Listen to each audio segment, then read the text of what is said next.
Chapter 12:12. I really don't believe that this is an ordinary village. I'll go down and take a look. Lu Zheng said. Don't act recklessly. Qin Feiyang reminded him. Got it. Lu Zheng waved his hand impatiently. He sneaked into the village without anyone noticing and began to wander around. With his cultivation, no one would be able to discover him. Qin Feiyang stood silently in the sky, his eyes flickering. Suddenly, he seemed to have discovered something. He looked at the entrance of the village and saw a middle-aged woman standing there. The woman looked at the distant mountains, her hollow eyes filled with worry. She's been waiting here. Qin Feiyang muttered. He had seen this woman before. She was the young man's mother. Whoosh. Soon. Lu Zheng appeared beside Qin Feiyang like a ghost. Seeing Qin Feiyang staring at the entrance of the village, he also looked down. When he saw the woman, Lu Zheng asked suspiciously, Who is she? The young man's mother. Qin Feiyang said. Lu Zheng nodded in realization and sighed. What a pitiful person. If Qin Feiyang and Lu Hong had not saved the young man in time, she would have lost not only her daughter but also her son. Although she's pitiful, it also reflects that her mother is really the greatest person in the world. Qin Feiyang sighed deeply and asked, How's the investigation? Lu Zheng retracted his gaze and shook his head. They're all ordinary people. There's not a single cultivator. Qin Feiyang frowned and scanned the village. Lu Zheng added, However, I found something unusual. What is it? Qin Feiyang was surprised. Look there. Lu Zheng pointed to the center of the village. Qin Feiyang looked in the direction he pointed. He immediately saw a 5 to 6 meter high hill in the center of the village. However, it was not a hill. It was a tomb. There was also a tombstone in front of them. The tombstone was over 2 meters tall, and there were a few large words carved on it. Tomb of Ancestor King Yangfeng. Wang Yangfeng? I've never heard of such a person. Qin Feiyang frowned. Lu Zheng said, Not just you, even I haven't heard of it before. But that's not the point.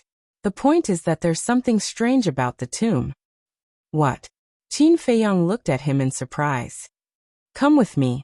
As soon as Lu Zheng finished speaking, he dashed towards the grave. Very soon, when the two of them landed in front of the grave, an ancient aura immediately assaulted them. This aura came from the tombstone. Obviously, this tombstone had existed for many years. Lu Zheng said, According to my estimation, this tombstone is at least 5,000 to 6,000 years old. That long? Qin Feiyang was shocked. Didn't this mean that this village had existed for at least 5,000 to 6,000 years? What kind of secret was hidden in such an ancient village?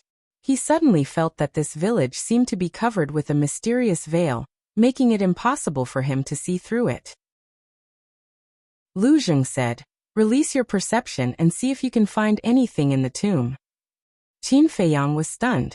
He released his perception and rushed towards the tomb. The next moment, his body shook violently, and his eyes were full of shock.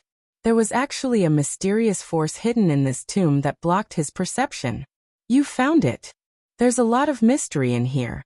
I'm even thinking that there's not a single beast within a radius of more than 10 miles.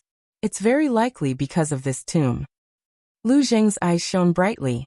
Qin Feiyang said, You mean that the owner of this tomb was extremely powerful when he was alive, so those beasts didn't dare to approach the village? Lu Zheng nodded. It's getting more and more interesting. Qin Feiyang chuckled. He never expected to encounter such an interesting village on the way. Who's there?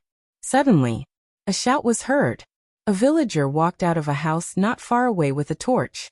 He accidentally saw two shadows in front of the tomb and immediately shouted. But the next moment, then the two shadows disappeared. What's going on? Was it an illusion? The villager rubbed his eyes and looked at the grave suspiciously. He didn't take it to heart and turned to walk towards the house on the opposite side. He shouted, Brother Mu, give me some wine. I've finished it. You drunkard, will you die if you don't drink for a day? Following this, a cursing sound came from within the house. Back to Qin Feiyang and Lu Zheng. The two of them didn't leave.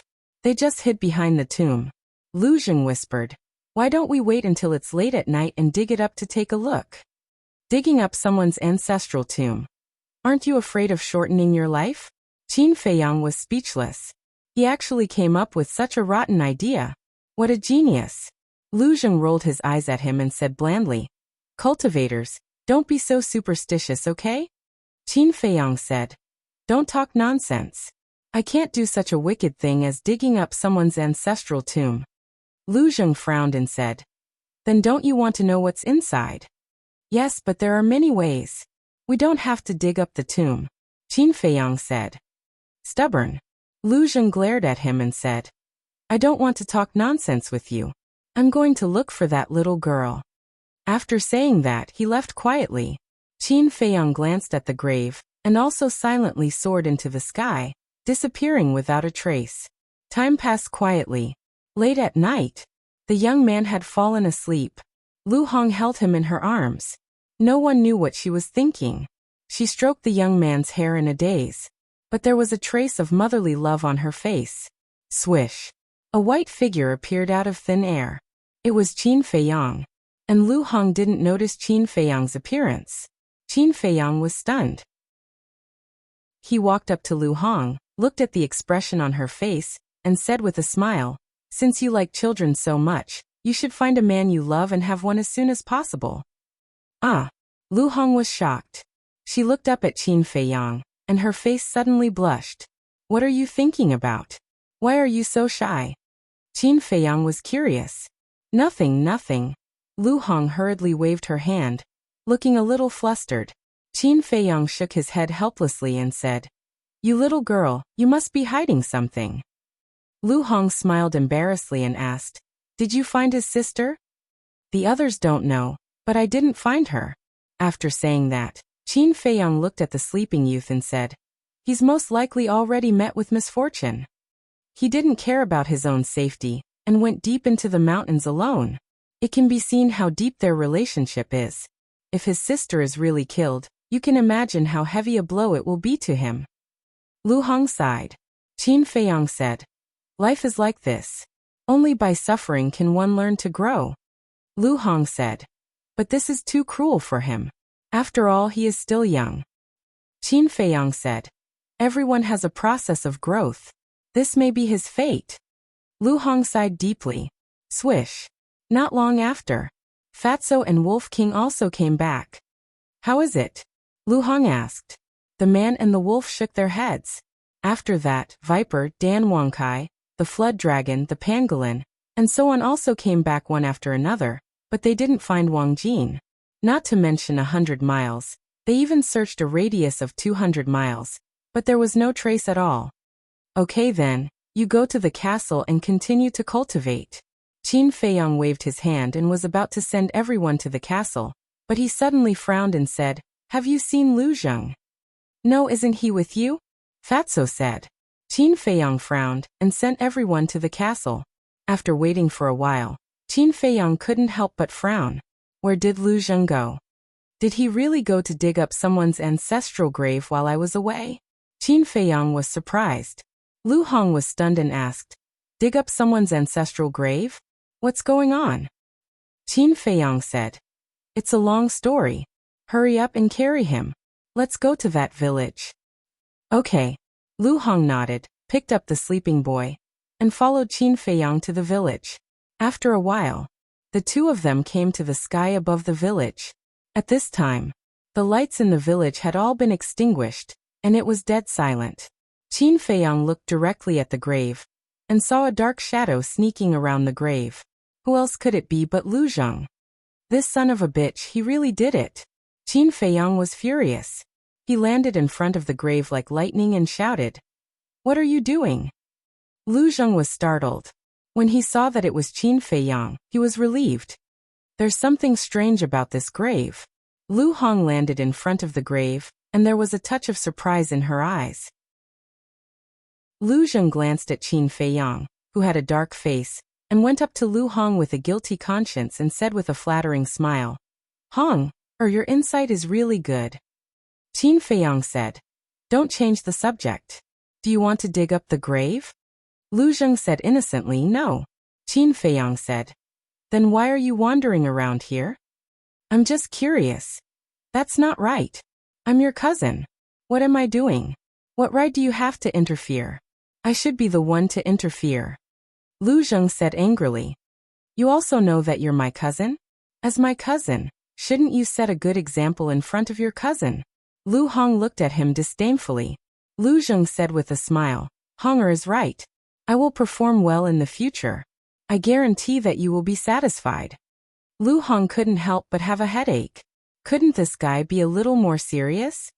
Don't call me Hong or all day. It's so disgusting. Since you want to know what's inside so much, I'll satisfy you. Qin Feiyang said. So you agree with me digging up the grave? Lu Zheng's eyes lit up. Get lost. Qin Feiyang shouted secretly. Lu Hong hurriedly comforted him. Don't be angry. Although he's a scumbag, he's your cousin after all. Lu Zheng said aggrievedly. Hong. Or what do you mean? How am I a scumbag? You're hurting my heart. I don't want to talk to you. Lu Hong turned her head away. Out of sight, out of mind. Lu Zheng's expression stiffened. He turned his head to look at Qin Feiyang for help and said, Cousin Honger is angry. Quickly help me put in a good word. Cousin's lifelong happiness depends on you. Why do I feel like you're asking for a beating? Qin Feiyang looked at him helplessly, rubbed his swollen head and said, I said I'll satisfy you, not to dig up the grave, but to stay in the village and slowly investigate. I see. No. You want me to stay in the village to investigate, while you go to the Sea of Reincarnation. Aren't you deliberately trying to separate me and Hong? Cousin, you can't be like this. After all, we're related by blood. Lu Zheng said discontentedly. I'll stay too. Lu Hong will stay too. We'll all stay. Is that okay? Qin Feiyang gnashed his teeth. He was about to go crazy. He really didn't know what to do with this cousin who suddenly appeared. Of course we can all stay. Lu Zheng chuckled and didn't care at all. Oh my God, who did I offend? Why do I have such a weird cousin? Qin Feiyang looked at the sky helplessly. He was about to collapse. This was simply torture. Lu Hong couldn't help but snicker. Chapter 12-13. At the entrance of the village. Jie, come back quickly. The woman looked at the vast mountains in the night, and muttered to herself helplessly. Thud. Suddenly, the sound of steady footsteps could be heard. The woman hurriedly looked over, and saw two men, and a woman walking out of the darkness. The woman was holding a young man in her arms. It was Qin Feiyang and the other two. At this moment, they restrained their cultivation and aura, and looked like ordinary people. Jie. Seeing the young man, the woman trembled and immediately ran over. But seeing that the young man did not respond, her expression changed and she looked up at Lu Hong and asked, Miss, what's wrong with my son? She thought that something had happened to the young man, and was so anxious that she burst into tears. Don't worry, he's just tired and fell asleep. Lu Hong smiled and comforted her. Fell asleep? The woman was stunned and then sighed in relief. Then, she looked at the three of them and asked suspiciously, May I know who you are? We're passers-by. Not long ago, your son encountered a poisonous python and we happened to pass by, so we saved him and sent him back. Lu Hong smiled and said, So you're Jie's saviors. Thank you. The woman immediately knelt on the ground and said gratefully, You can't do that, get up quickly. Seeing that, Lu Hong hurriedly said, then looked at Lu Zheng and said angrily, What are you waiting for? Hurry up and help Auntie up. Okay. Lu Zheng nodded and walked to the woman and said with a smile, It's just a small matter, don't mention it. To you it's a small matter, but to me, it's a huge favor. Now I only have Jie left. If even he is gone, I don't know how to live. This old woman is unable to repay your great kindness. I would like to invite the three of you to have a seat at my home. The woman got up and said with a sincere face. Qin Feiyang and the other two looked at each other and smiled. This was exactly what they wanted. Lu Hong smiled and said, Then we'll be disturbing you. No. The woman waved her hand repeatedly and looked at Lu Hong with a smile. Miss, thank you for your hard work. Give Jie to me. Lu Hong said, It's okay. You're a little weak. I'll carry you inside. You're Jie's savior. How can I let you do this kind of manual labor? The woman was a little scared. Lu Hong smiled and said, It's really fine. Let's go in. This All right, thank you, Mississippi, the woman said gratefully. Then, she turned around and led Qin Feiyang and the other two into the village. They walked down a small path on the left. Miss, how do you know that my body is weak? Are you a doctor? As the woman walked, she turned back to look at Lu Hong and asked. Lu Hong smiled and said, I'm not a doctor. Jie told me that. This child. The woman shook her head and smiled. Lu Hong said, your son is very sensible.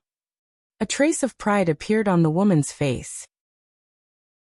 She said, although our family's conditions are not as good as the others in the village, when it comes to being sensible, no child can compare to Jie.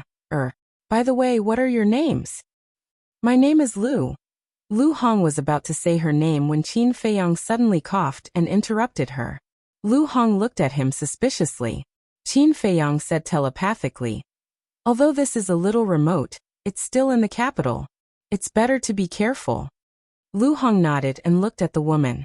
My name is Lu Xiaoqin. These two are Jiang Fei and Jiang Zheng. Jiang Fei, Jiang Zheng? The woman was stunned. Looking at Qin Feiyang and Lu Zheng, she asked, are you brothers? Ahem. Qin Feiyang coughed and nodded. Kind of. Lu Zheng said discontentedly. What do you mean kind of? We are brothers. Shut up and don't talk. Qin Feiyang glared at him. Why? My mouth is on my face. I can say whatever I want. Why do you care? Lu Zheng rolled his eyes at Qin Feiyang. If you talk nonsense again, don't follow me. Qin Feiyang said with a dark face. Don't be mistaken. I'm not following you. I'm following Hong. I only have eyes for her, understand? So don't flatter yourself. Lu Zheng smiled disdainfully. I'm flattering myself? Qin Feiyang pointed at his nose and looked at Lu Zheng angrily. Nonsense. If you're not flattering yourself, am I? Also, the eldest brother is the father, and the eldest sister-in-law is the mother. Although I'm not the boss at home, I'm still your brother. Show me some respect. In addition, be more polite to your sister-in-law Hong in the future. Lu Zheng said. Sister-in-law Hong? Lu Hong froze.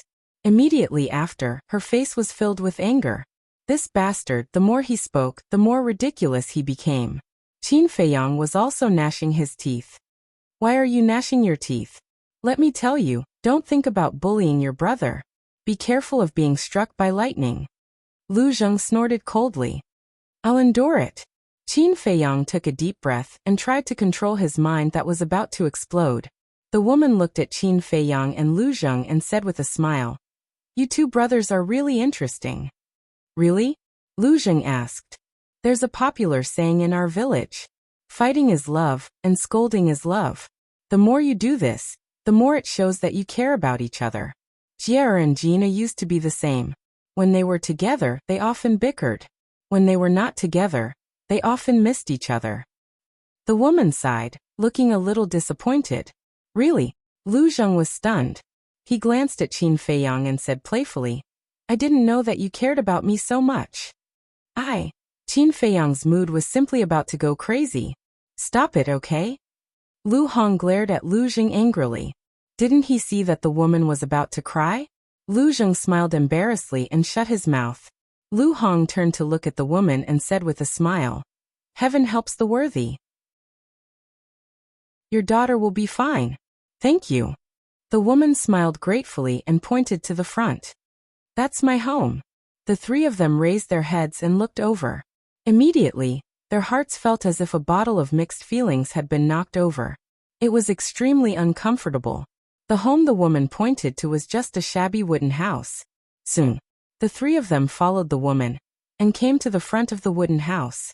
A damp, rotten smell immediately came to their faces. The wooden house only covered an area of dozens of meters and was surrounded by a simple fence. A lot of firewood was piled up in a corner. The woman apologized. I've been waiting for Jie, at the entrance of the village these days. I didn't take care of the yard. It's a little messy. Please don't mind. It's okay. Lu Hong said with a smile.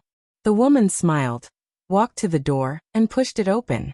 The moment the door was pushed open, the three of them really saw what it meant to have four bare walls. There was nothing in the hall of the house except a table and 4 stools. Even the table and stools were very shabby. But there were many paintings on the old walls. There were landscape paintings, figure paintings, bird paintings and beast paintings. They were very lifelike and full of charm. And there were 4 rooms inside. 3 bedrooms and a kitchen. There was only 1 bed in each bedroom. The kitchen was not big, just enough for 1 person to go in and out. However, although the house was relatively simple, it was very neat and clean. Lu Hong asked, "Which room is Jier's?" "Here." The woman lit the candle and led Lu Hong into one of the bedrooms. Qin Feiyang and Lu Zheng stood in the hall, looking at the paintings on the wall. There were more than a dozen paintings on the wall of the hall, but Qin Feiyang noticed that the painting in the center was not a family picture, but an old man riding a crane. The old man was dressed in a snow-white robe, riding a white crane in the sky, holding a horsetail whisk in his hand, and his white hair was fluttering. He had quite a sage-like charm. Lu Hong walked to Qin Feiyang, looked at the old man riding a crane in the painting, and whispered, "He is the immortal crane that Jier mentioned." "What is his background?" Qin Feiyang asked secretly. "I asked Jia. He told me that this immortal crane came and went without a trace. No one in the village knew where he lived, and no one knew his name. They only knew that he came from a mysterious immortal sect." Lu Hong said. "Immortal sect?"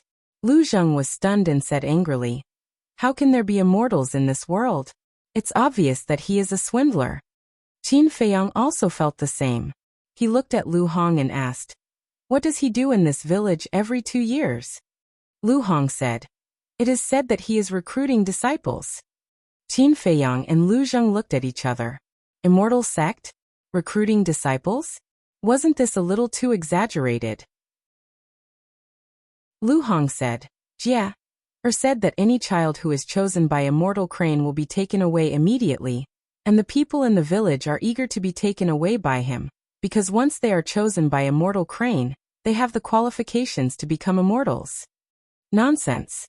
I can't stand this kind of swindler who pretends to be mysterious. I must find out about this so-called immortal sect and expose their true colors. Lu Zheng snorted coldly. Immortals were just legends. They did not exist at all. This immortal crane was clearly bewitching the villagers here. Qin Feiyang glanced at him, then raised his head again and looked at the portrait of immortal crane. This village was isolated from the world, and the people in the village still maintained primitive thinking. It was reasonable to believe that there were immortals in this world. Just like when he was a child, he also believed that there were immortals in this world. But when he went out and began to understand this world a little bit, he realized that these so-called immortals were just some people who were more powerful than ordinary people. Immortals did not exist in this world at all.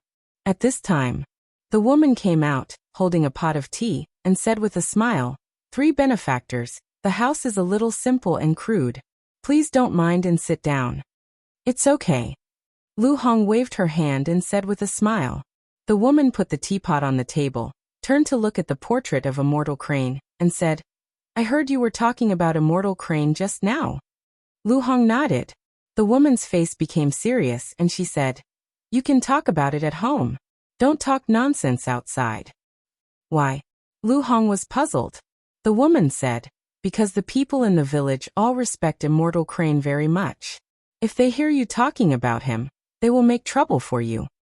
Her words were full of respect for immortal crane. Qin Feiyang and the other 2 looked at each other. It seemed that the people in this village had been completely educated by immortal crane. They believed that there were immortals in this world.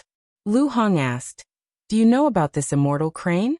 The woman said in awe, "He is an immortal, and I am just an ordinary woman. What qualifications do I have to know about him?" Lu Hong said, "In these years, besides this immortal crane, are there any other immortals who came to this village?" The woman shook her head and said, "Let's not talk about it. You probably haven't had dinner yet. I will prepare some food. You can talk." "Thank you," Lu Hong said with a smile. "It's my pleasure." Chapter 12-14. Lu Zheng looked at the busy woman's back, and then looked at the portrait of Master Shen. Then he looked at Qin Feiyang and secretly said, "You guys talk, I'll go out for a walk. Don't mess around." Qin Feiyang hurriedly warned him. Lu Zheng raised his eyebrows, turned to Qin Feiyang and said, "Now I'm telling you very seriously, I'm your brother, don't meddle in my business." Qin Feiyang directly ignored him. Lu Zheng turned to Lu Hong and said, "Hong Er as his sister-in-law, shouldn't you discipline him? He's too impolite, too outrageous." Lu Hong also averted her gaze and looked elsewhere. This time Lu Zheng was embarrassed, turned around and left resentfully. Lu Hong stared at Lu Zheng's back, then looked at Qin Feiyang and whispered, "You shouldn't have let him follow us." "You don't understand." Qin Feiyang sighed. Although Lu Zheng made him feel very helpless, to be honest, he cared about this cousin of his very much. Not for any other reason, but because Lu Zheng was his family. He had been wandering outside since childhood, without anyone to rely on, so he longed for family more than anyone else. When he learned that Lu Zheng was his cousin, he was very happy. So, no matter what Lu Zheng did, what did he say? He didn't care. As the woman said, beating was love, scolding was love. What he needed to do now was to enjoy this rare family affection. Lu Hong looked at Qin Feiyang deeply. Didn't she understand? No. In fact, she understood. She didn't dare to say that she understood Qin Feiyang better than anyone else, but she dared to say that no one cared about Qin Feiyang more than she did. She also knew that the man in front of her didn't need anyone to comfort him, because he could bear it alone. What she needed to do was to silently accompany him. "The food is here."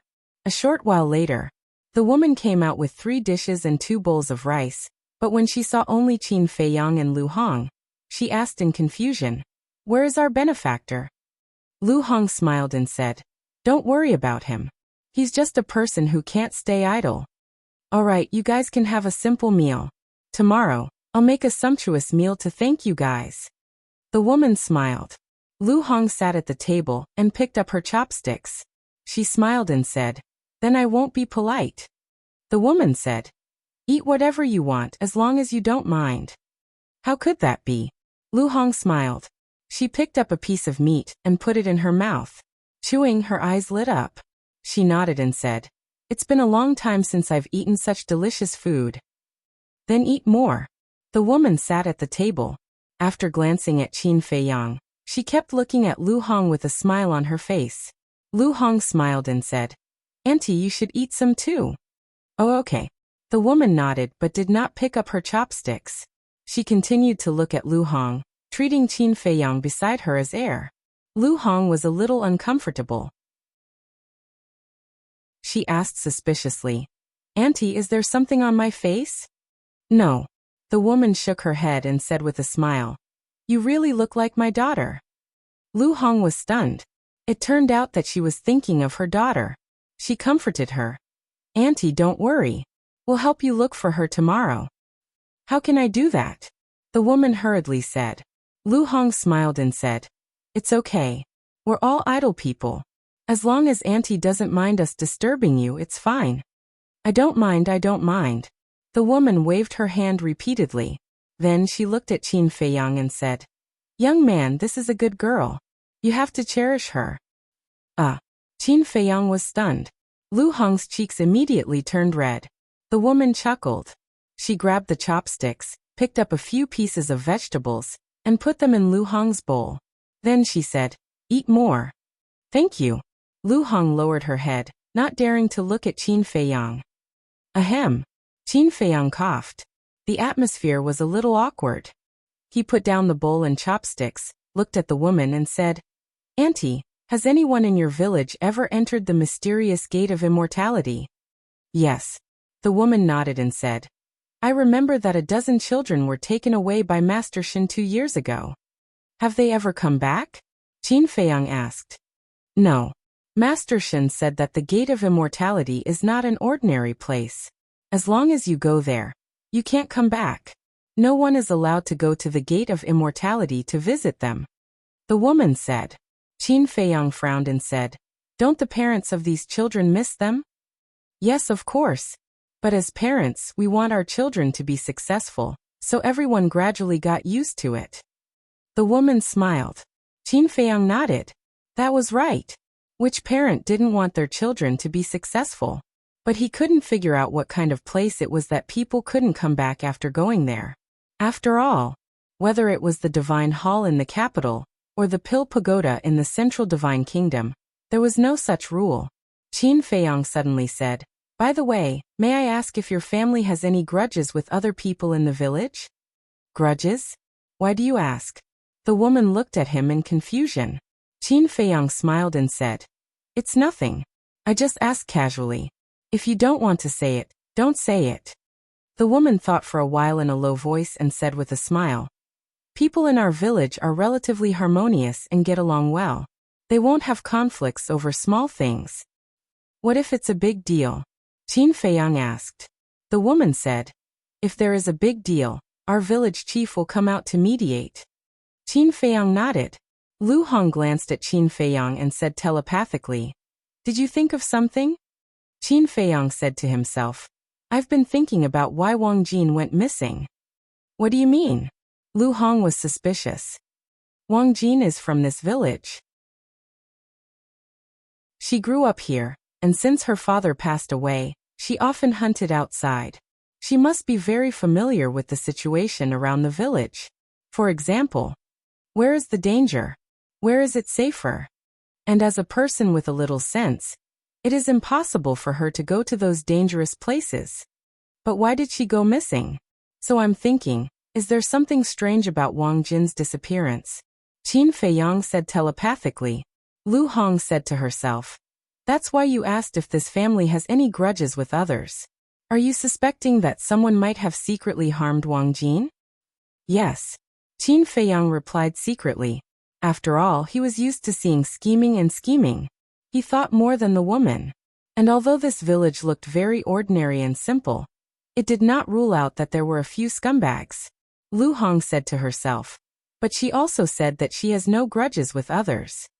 Qin Feiyang said telepathically, "We have lived together for so many years, and there is no friction at all. Do you think it is possible?" Lu Hong shook her head. No matter how harmonious they were, there would definitely be some disputes. There is definitely a grudge, but because she is very simple, she usually doesn't take it to heart. But just because she doesn't take it to heart doesn't mean that the other party doesn't take it to heart.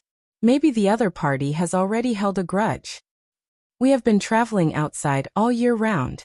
Because of a small matter, someone will die in the end. Haven't we seen this kind of thing before?"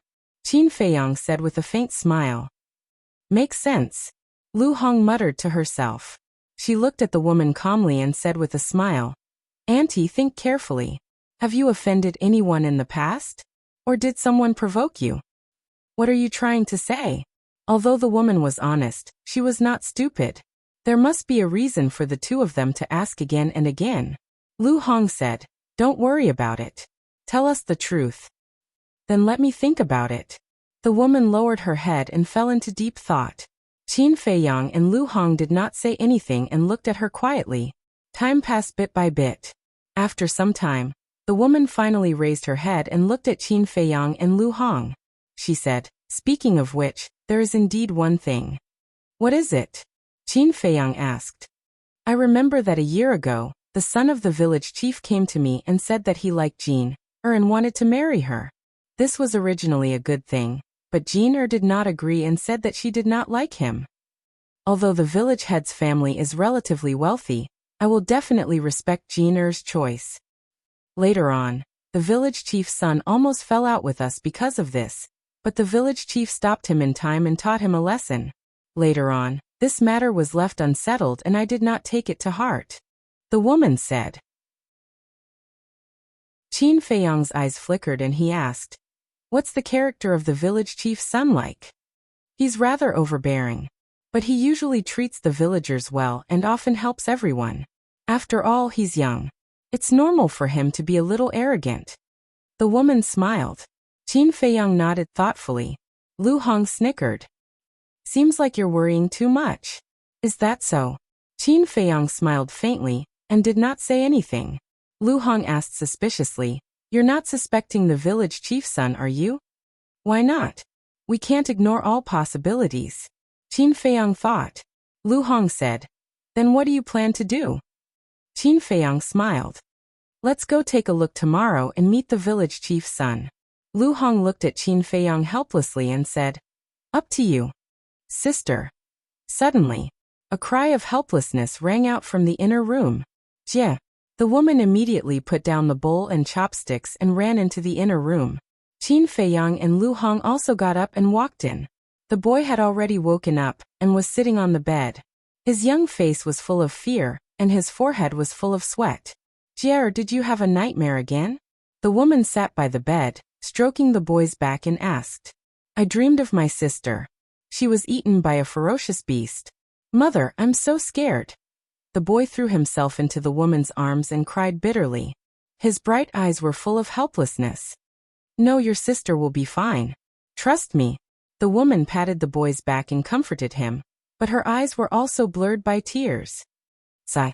Lu Hong could not help but sigh. Why did God have to be so cruel to this family?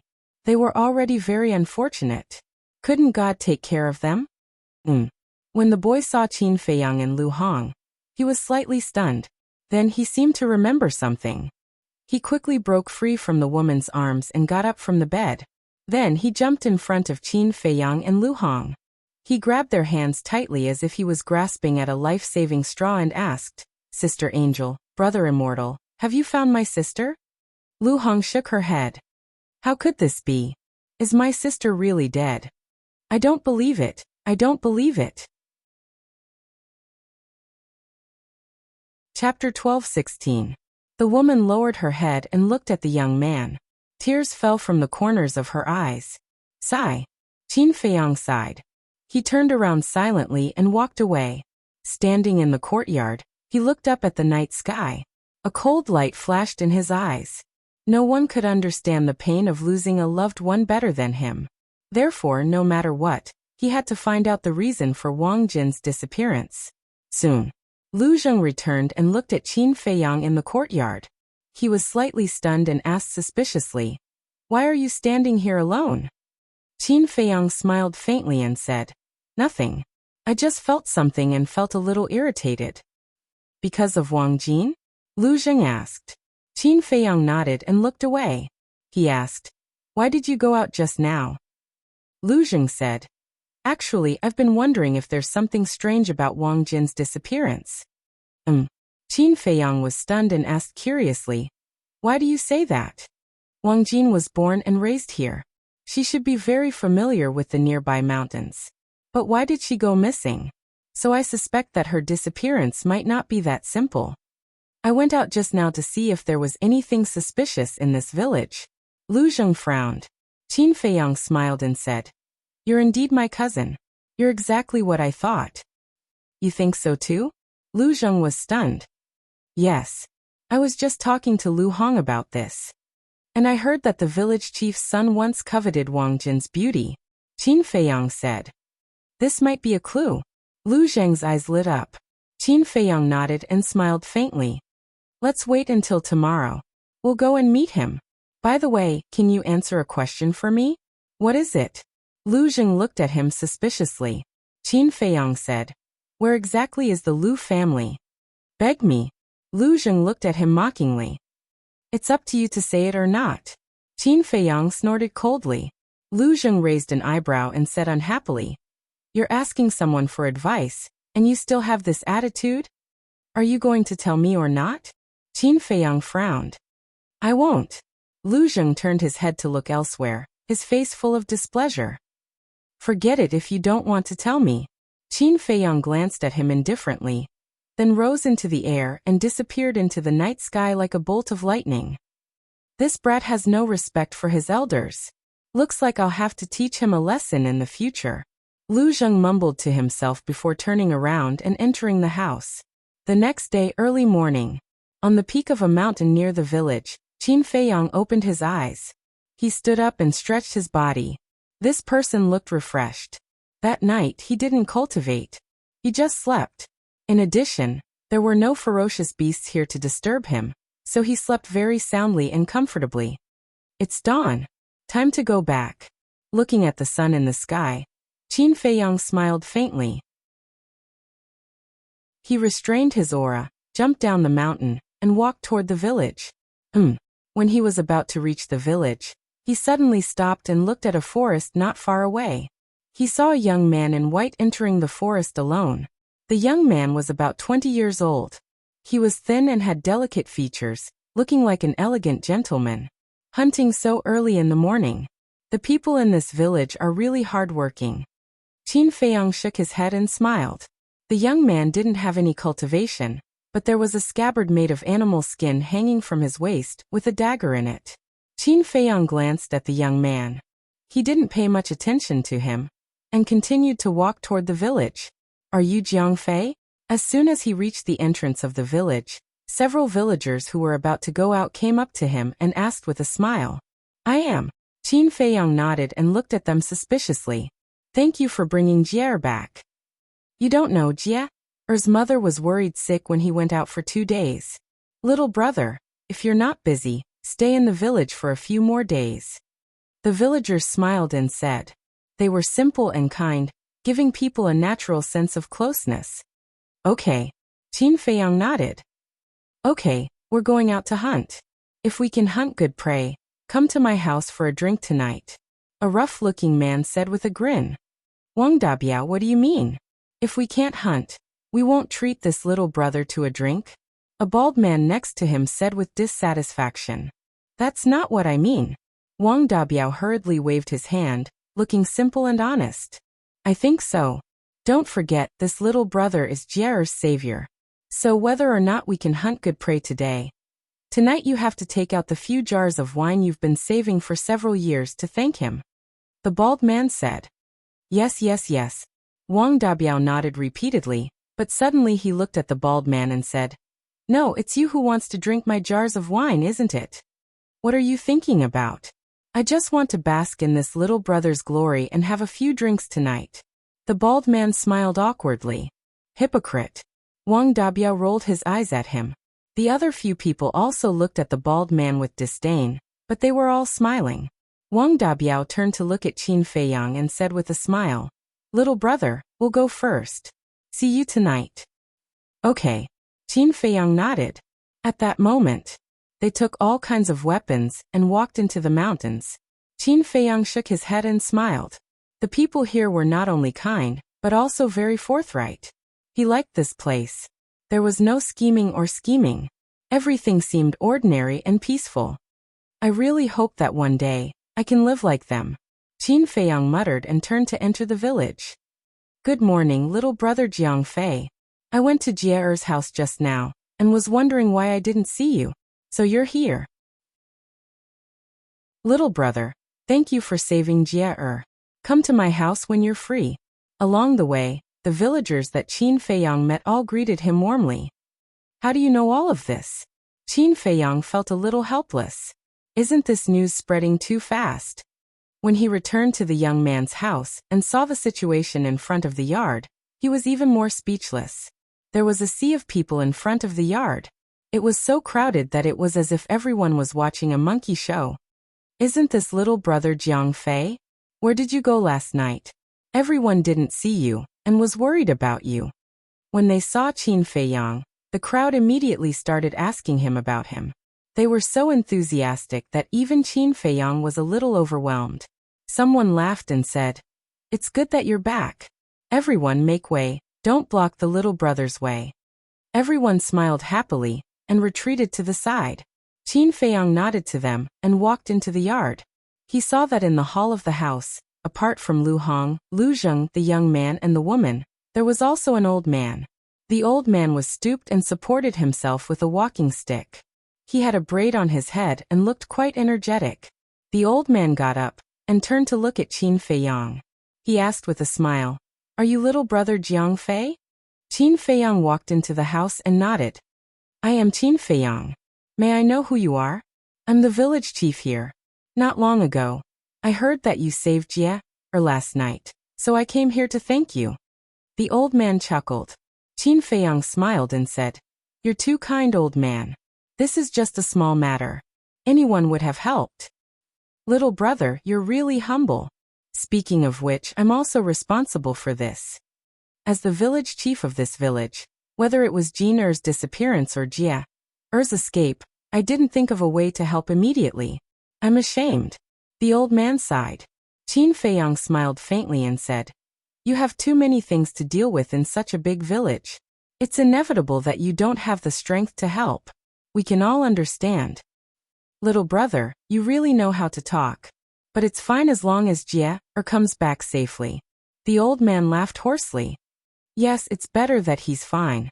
Qin Feiyang smiled and asked calmly, "Old man, is your son here?" The old man glanced at the crowd and said suspiciously, "He was here not long ago.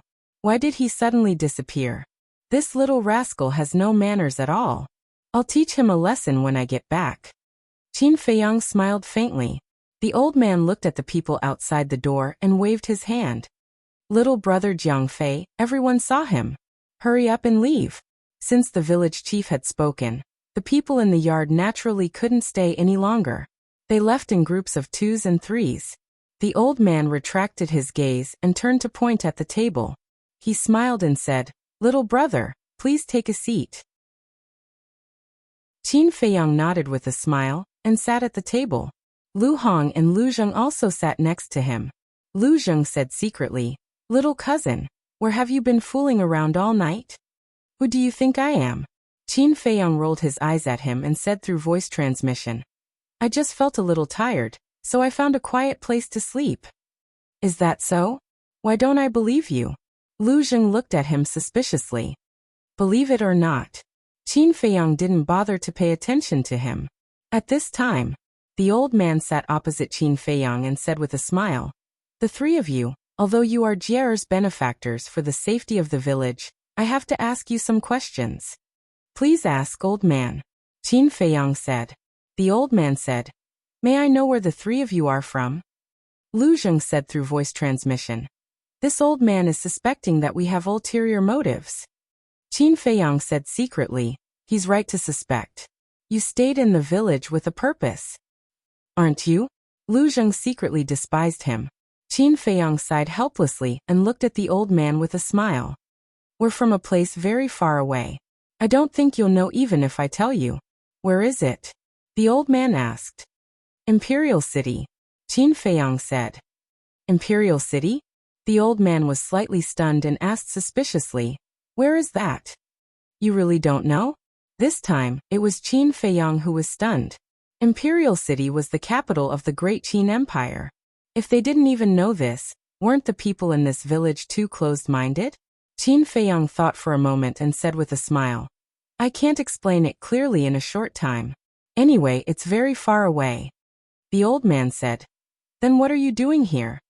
Qin Feiyang said with a faint smile, "The three of us are all wandering clouds and wild cranes. We like to travel and play." The old man said, "Are the three of you also immortals?" Qin Feiyang glanced at the young man. Chapter 12:17. "You're quite sensible," Qin Feiyang muttered, and a light flashed in the depths of his eyes. He looked at the old man and asked in confusion, "Why do you say that? Although there are no ferocious beasts within a dozen miles of our village, there are many powerful ferocious beasts more than a dozen miles away. If the three of you are not immortals, how did you avoid those ferocious beasts and come to our village?" The old man chuckled. "You can even think of this. You're indeed the village chief. However, we're not immortals. We're just ordinary martial artists." Qin Feiyang said with a smile. "I see." The old man suddenly understood. He got up and said apologetically, "Please forgive this old man's rudeness. As the saying goes, you may know a person for a long time without understanding his true nature. You're just thinking about the safety of the village." "I can understand," Qin Feiyang said. The old man said, "Little brother, you're really a generous person. When will the three of you leave?" Qin Feiyang said, "We'll leave after resting for a few days." The old man said, "Then if you need anything, feel free to come to this old man." "Okay."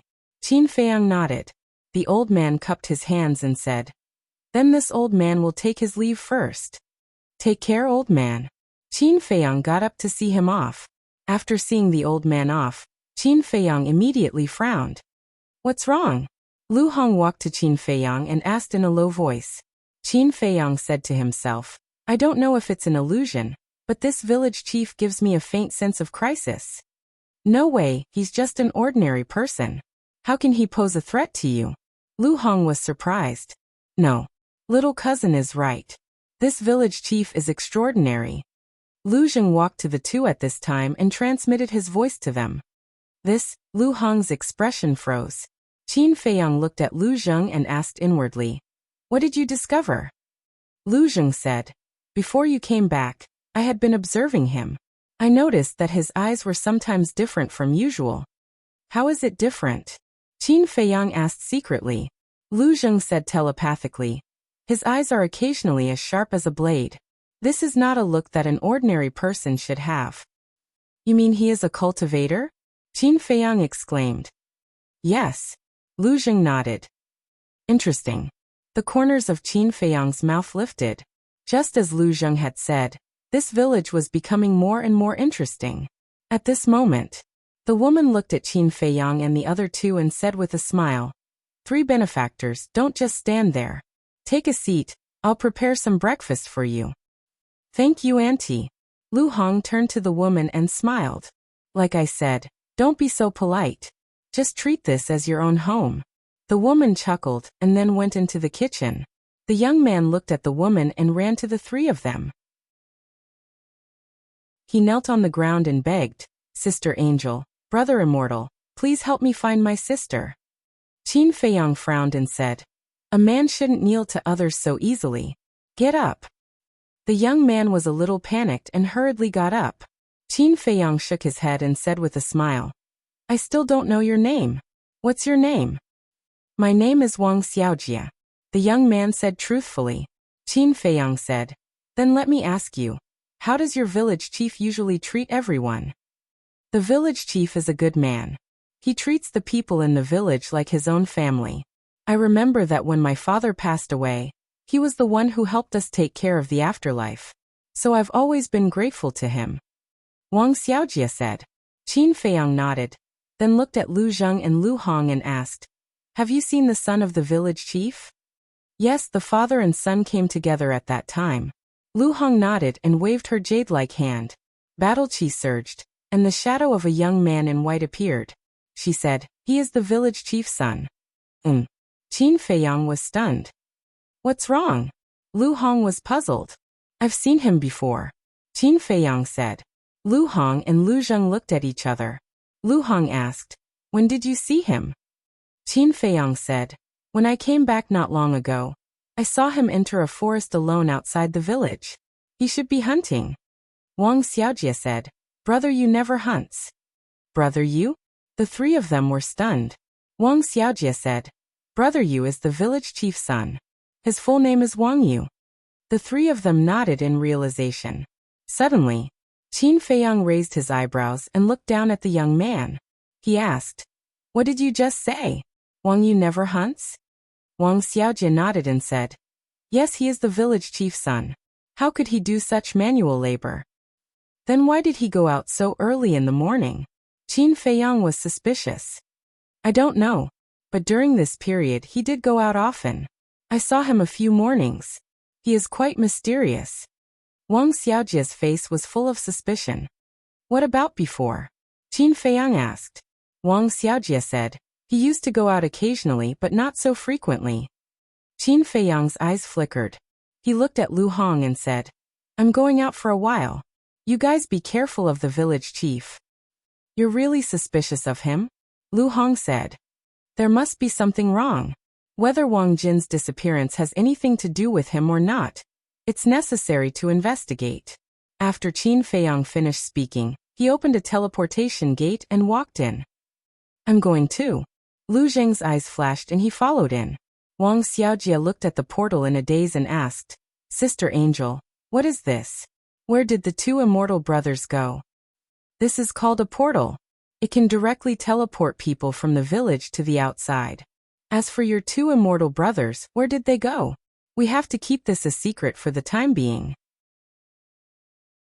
Lu Hong rubbed Wang Xiaojia's head lovingly and smiled. "There's such a magical thing?" Looking at the portal, Wang Xiaojia's face was full of curiosity.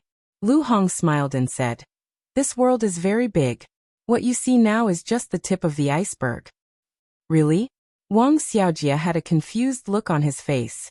Lu Hong nodded and didn't say anything else. Because there were some things that Wang Xiaojia might not understand even if she said it. Outside the village. Outside the forest, Qin Feiyang and Lu Zheng appeared out of thin air. Qin Feiyang immediately looked at Lu Zheng and frowned. Why did you follow us? How can I miss out on such an interesting thing? Lu Zheng said with a grin. You. Forget it, we're already here. Qin Feiyang sighed helplessly and looked up at the forest. Lu Zheng asked, This is the forest you mentioned? Yes. Qin Feiyang nodded and entered the forest to look for Wang Yu. However, as far as he could see, there wasn't even a shadow of a ghost. Qin Feiyang said telepathically, This forest is not big. Let's split up. You go to the east, I'll go to the west, and we'll meet in the south. Try not to make any noise. No problem. But before we split up, we'd better establish a contract bridge. If something unexpected happens, it'll be convenient for us to contact each other. Lu Zheng said. Qin Feiyang nodded. The two of them took out the image crystal, established the contract bridge, and immediately split up. Qin Feiyang went to the east. Along the way, he saw all kinds of insects, but he didn't see a single beast. He didn't make any footsteps. It was very quiet all around. After a while, he came to the east end of the forest, but he didn't see Wang Yu. He stood at the edge of the forest and looked ahead. Outside the forest was a plain with weeds, but there were no big trees. The view was very wide. On the plain, Qin Feiyang didn't see any trace of Wang Yu. At the end of the plain, there were endless mountains, high and low, stretching endlessly. After looking for a while, Qin Feiyang turned around and headed south. About 100 breaths later, in front of a pool, Qin Feiyang and Lu Zheng met. How was it? Lu Zheng said. Qin Feiyang shook his head and asked, Did you find anything? Not really. Lu Zheng shook his head. Strange, with his speed, he shouldn't have gone far. Qin Feiyang frowned. Not necessarily. Lu Zheng said. What do you mean? Qin Feiyang looked at him suspiciously. Lu Zheng said. If the village chief is as we guessed, a cultivator who hides his cultivation, then his son must also have cultivation. Makes sense. Qin Feiyang nodded. The two of them turned and rushed out of the forest like lightning, looking at the mountains outside the plain, their eyes flickering. Lu Zheng suddenly frowned. Fatso and the others searched those places last night. If there was really something, they should have found something. But we didn't think that there was something strange about Wang Jin's disappearance. We only thought that she might have been attacked by a beast, or trapped somewhere because of some special situation. So Fatso and the others definitely wouldn't have searched so carefully. Qin Feiyang said. Then this is indeed a problem. Because we don't know which direction this Wang Yu went. And outside the plain are mountains and there is no sign of human habitation. To find a person is like looking for a needle in a haystack. Lu Zheng frowned. It's all my fault for being too careless. I should have followed him. Qin Feiyang was very upset. Do you really think you're a god who can predict the future? You didn't even know who he was at that time. Why did you follow him? Lu Zheng rolled his eyes. After a while he said, We can't keep looking like this. Let's just wait. Hasn't he been coming out often recently? Then we'll wait outside the village. That's the only way. Qin Feiyang nodded. The two of them looked around the forest again, then returned to the place where they first entered the forest. They stood on the branch of a big tree, using the dense leaves to hide their figures, and waited quietly. Time passed little by little. Noon. Smoke rose from the chimneys of every house in the village, hovering above the village like giant dragons. The people who went out hunting also returned one after another. Some people returned with a full load, and of course, some returned empty-handed.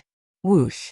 Suddenly, a whistling sound came from the forest and reached Qin Feiyang and Lu Zheng's ears. The two of them looked at each other, their eyes shining. A whistling sound meant that someone was flying over.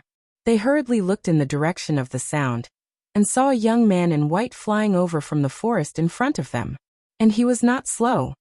He really has a cultivation base. Their eyes trembled slightly. Chapter 12:18. Moreover, The cultivation level that Wang Yu was currently displaying was not low. He was actually a 1-star war saint. Incredible. There's actually a war saint hidden in a village of ordinary people. Lu Zheng muttered secretly. Yeah. Qin Feiyang nodded. Even Wang Yu was so strong. Then how strong was Wang Yu's father, the village chief? It was really unimaginable. Who exactly were these father and son? Was it related to the immortal crane who had bewitched the villagers? Should we make a move now? Lu Zheng secretly asked. Qin Feiyang secretly said. I am more and more suspicious that Wang Jin's disappearance is related to this Wang Yu, so there's no need to rush, so as to not alert the enemy. While they were talking, Wang Yu had already arrived below the two of them. He landed on the ground and retracted his aura, turning back into an ordinary mortal. Then, with a satisfied smile on his face, he left the forest and disappeared into the village. What about now? Lu Zheng asked. Wait here, I'll go take a look. Maybe I'll find something? Qin Feiyang waved his hand, activated the concealment technique, and rushed into the village like lightning, following behind Wang Yu. Although Wang Yu seemed unruly when he entered the village, the attitude of the villagers was quite good. The villagers also seemed to like him. Not long later, Qin Feiyang followed behind Wang Yu and entered a wooden building. He saw the village chief sitting alone in the hall, leisurely drinking tea. Wang Yu closed the door and sat down opposite the village chief. The village chief looked at him and frowned. You went again? Yeah. Wang Yu nodded. The village chief said angrily. I've already told you many times, don't overindulge, and you can't touch the people in the village. What are you worried about? Wang Yu did not understand. The village chief said. What if the villagers find out? So what if they find out? They are just a group of animals that we have raised. Not to mention a mere Wang Jin. Even if it's all the women here, I can do whatever I want. Wang Yu said disdainfully. As expected, Qin Feiyang's gaze turned cold.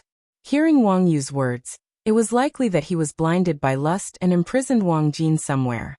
But what infuriated him the most was that this person actually said that the people in the village were beasts reared by him and his son. Was this something a human would say? This father and son pair were the real beasts. He took out an image crystal and quietly recorded it. In the meantime, hearing Wang Yu's words, the village chief's face darkened and he said angrily, Watch your words. Be careful that the walls have ears. I know. You're so long-winded. Wang Yu impatiently waved his hand. Village chief said. Then tell me, where did you lock Wang Jin up? What is it? Are you interested in her too? Don't worry, I'll give it to you when I'm tired of it. Wang Yu teased. You. Village chief suddenly stood up, blowing his beard and glaring. All right, it's just a joke. Don't be angry, it's bad for your health. Wang Yu waved his hand and smiled, then said indifferently. I locked her up in the Red Maple Ridge. There are War Master level beasts all around, and there are even a few holy beasts. The trash in the village can't even enter, so no one will ever find her. That's good. But let me give you a piece of advice. Once you've played enough, hurry up and kill her to prevent any accidents from happening. Village chief said. Wang Yu laughed. After playing for half a month, I'm indeed getting tired of it. I'll go play again tomorrow and kill her. Village chief nodded and asked. Also, what do you think of Jiang Fei and the other two? Wang Yu said.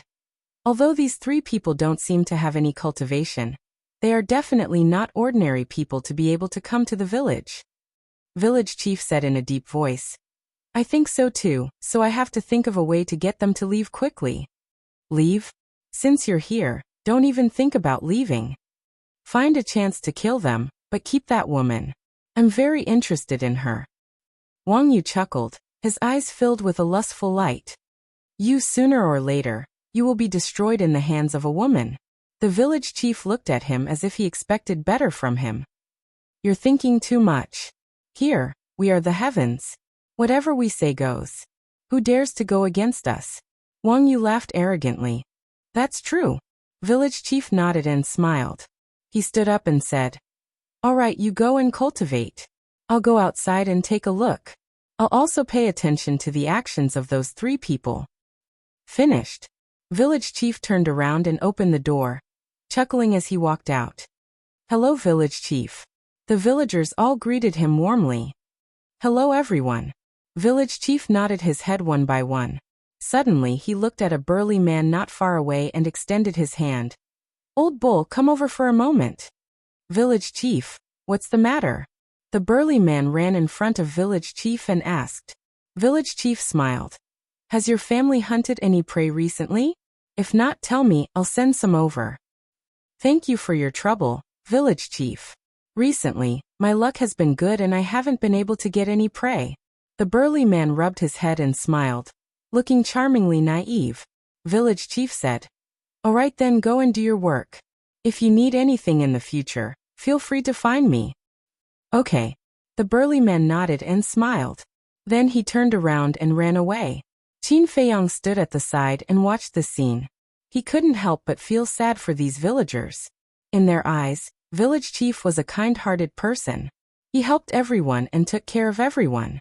They respected him very much. But the truth was that he was simply a sanctimonious and shameless villain. Sigh. Such a simple village, such a group of kind-hearted people. But they were manipulated by two refined scum. Where is the justice? Qin Feiyang sighed secretly. He put away the image crystal and turned around to leave. His heart was extremely heavy. What two beasts? No, they're even worse than beasts. They're simply two bastards. In the forest, Lu Zheng was furious on the spot when he heard about this. "Calm down," Qin Feiyang said. "They deceived the villagers here and hurt an innocent woman. How can I calm down? I don't understand. Scum like this, just kill them.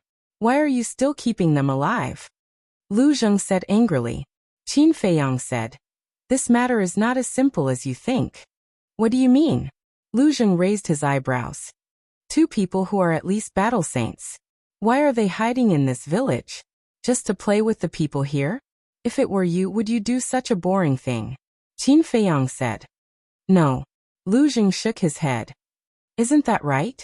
I suspect that the father and son should be related to Master Shen and the so-called Immortal Gate." Qin Feiyang said. "You want to cast a long line to catch a big fish?" Lu Zheng asked. "Yes." Qin Feiyang nodded. "Then just take them down and force them to talk. Why do you have to go through so much trouble?" Lu Zheng looked at him discontentedly. Qin Feiyang said lightly, "What if they would rather die than talk?" Lu Zheng didn't say anything. "Don't worry. They will definitely pay a price for this, and the price won't be small." Qin Feiyang's eyes flashed with killing intent. "What about Wang Jin?" Lu Zheng asked. "We can't let her continue to suffer. Tomorrow we will rescue her first.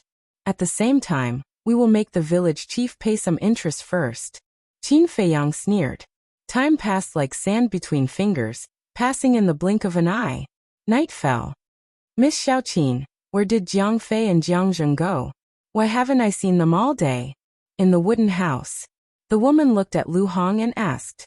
Lu Hong said with a smile, "They never tell me what they do, so I don't know." "Do you want to prepare their dinner?"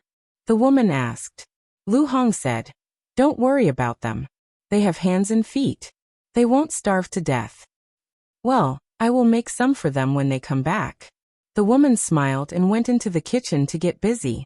Wang Xiaojie stood at the side, looked at the woman's back, and asked in a low voice, "Sister Angel, are the two immortal brothers helping to find my sister?" "That's right."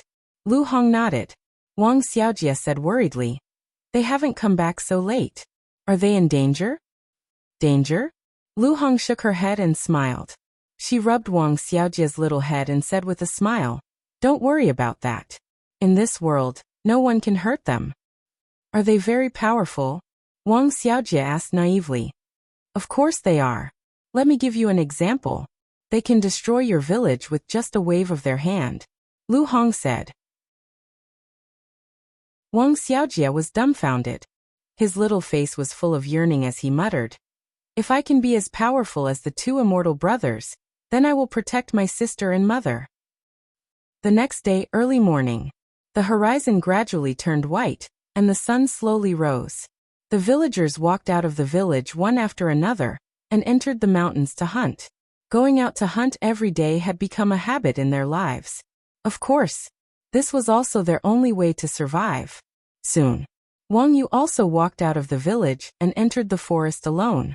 Seeing that there was no one around, he turned into a stream of light and flew away. Whoosh! Just as Wang Yu left, Qin Feiyang and Lu Zheng appeared. They had been waiting here for the whole night. Looking at each other, Qin Feiyang activated the concealment technique and chased after Wang Yu with Lu Zheng. Soon, the three of them rushed out of the forest one after another and flew in the southwest direction. Qin Feiyang and Lu Zheng followed beside Wang Yu. But Wang Yu did not notice at all. His face was full of lewd smiles. Obviously, he was fantasizing about some improper things. Laugh, laugh all you want. Lu Zheng sneered again and again. About half an hour passed. The two of them followed Wang Yu deep into the mountain range for hundreds of miles. A majestic mountain ridge finally entered their sight. This was the Red Maple Ridge. The Red Maple Ridge stretched up and down like a huge dragon lying on the ground. It was full of red trees.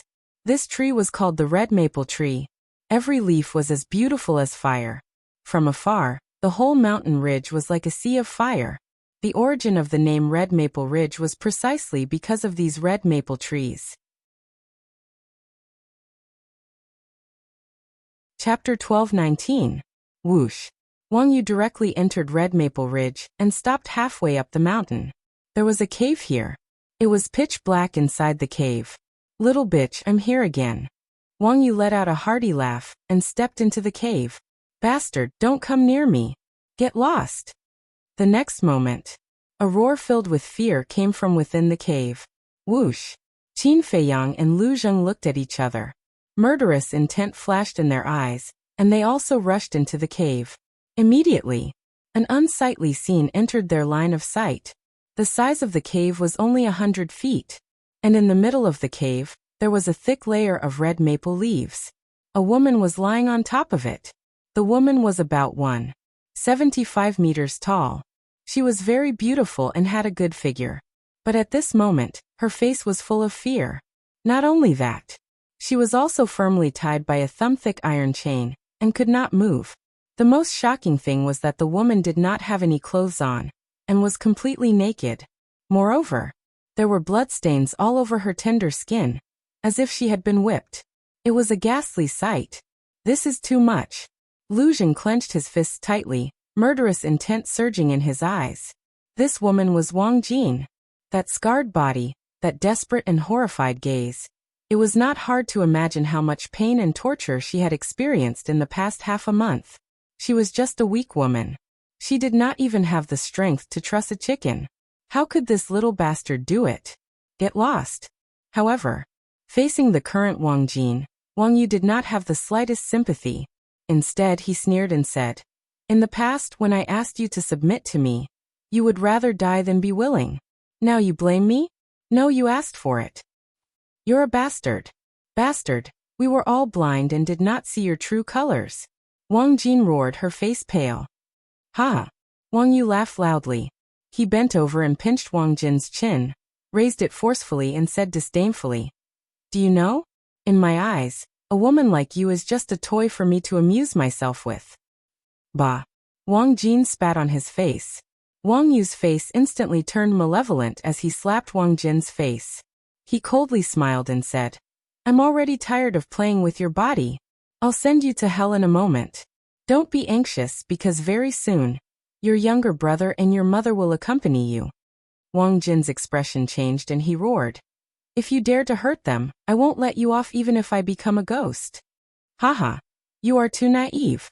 Do you think I will give you the chance to become a ghost? Oh, that's right. There's something I haven't told you yet. Actually, your father was also killed by me. Furthermore, I chopped him into 8 pieces. Do you know how much pain he was in back then? Wang Yu laughed sinisterly. What? Wang Jin felt as if he had been struck by lightning. His body and mind trembled as he muttered. Why? Why was he so cruel? What did he do wrong? I've had my eyes on you since a long time ago. I'll put down my pride and go find him personally. But guess what he said?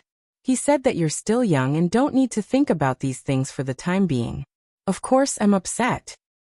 Since I'm upset, I definitely won't let you guys be happy either, right? So, I killed him while he was out hunting. Wang Yu chuckled. Such a deranged action, but in his eyes, it was an extremely normal thing. You will suffer retribution.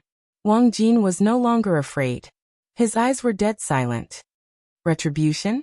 Looks like you haven't figured out the situation. I'm an immortal in your eyes. Retribution doesn't exist to me. Wang Yu smiled disdainfully. Immortal? Wang Jin's gaze trembled. Wang Yu smiled proudly and said, How is it? Do you feel particularly helpless? Even if you are an immortal, I believe that someone will come to kill you sooner or later, you devil. Wang Jin gritted his teeth. His tone was filled with deep resentment. Kill me? Who has the ability to do so? Wang Yu said contemptuously. Me. An icy voice could be heard all of a sudden. Ooh. Wang Yu was shocked and quickly scanned his surroundings. Wang Jin also looked at the void around him, his eyes full of surprise. For your own selfish desires you harm women and children. It's simply inhumane. For people like you, even if you were to be cut into pieces, it would still be difficult to relieve the hatred in our hearts. As soon as his voice fell, Qin Feiyang and Lu Zheng appeared in front of the two. Both of them were murderous. How could it be you guys? Wang Yu's expression changed. Qin Feiyang sneered and said, Shouldn't you and your father have guessed that we are also cultivators?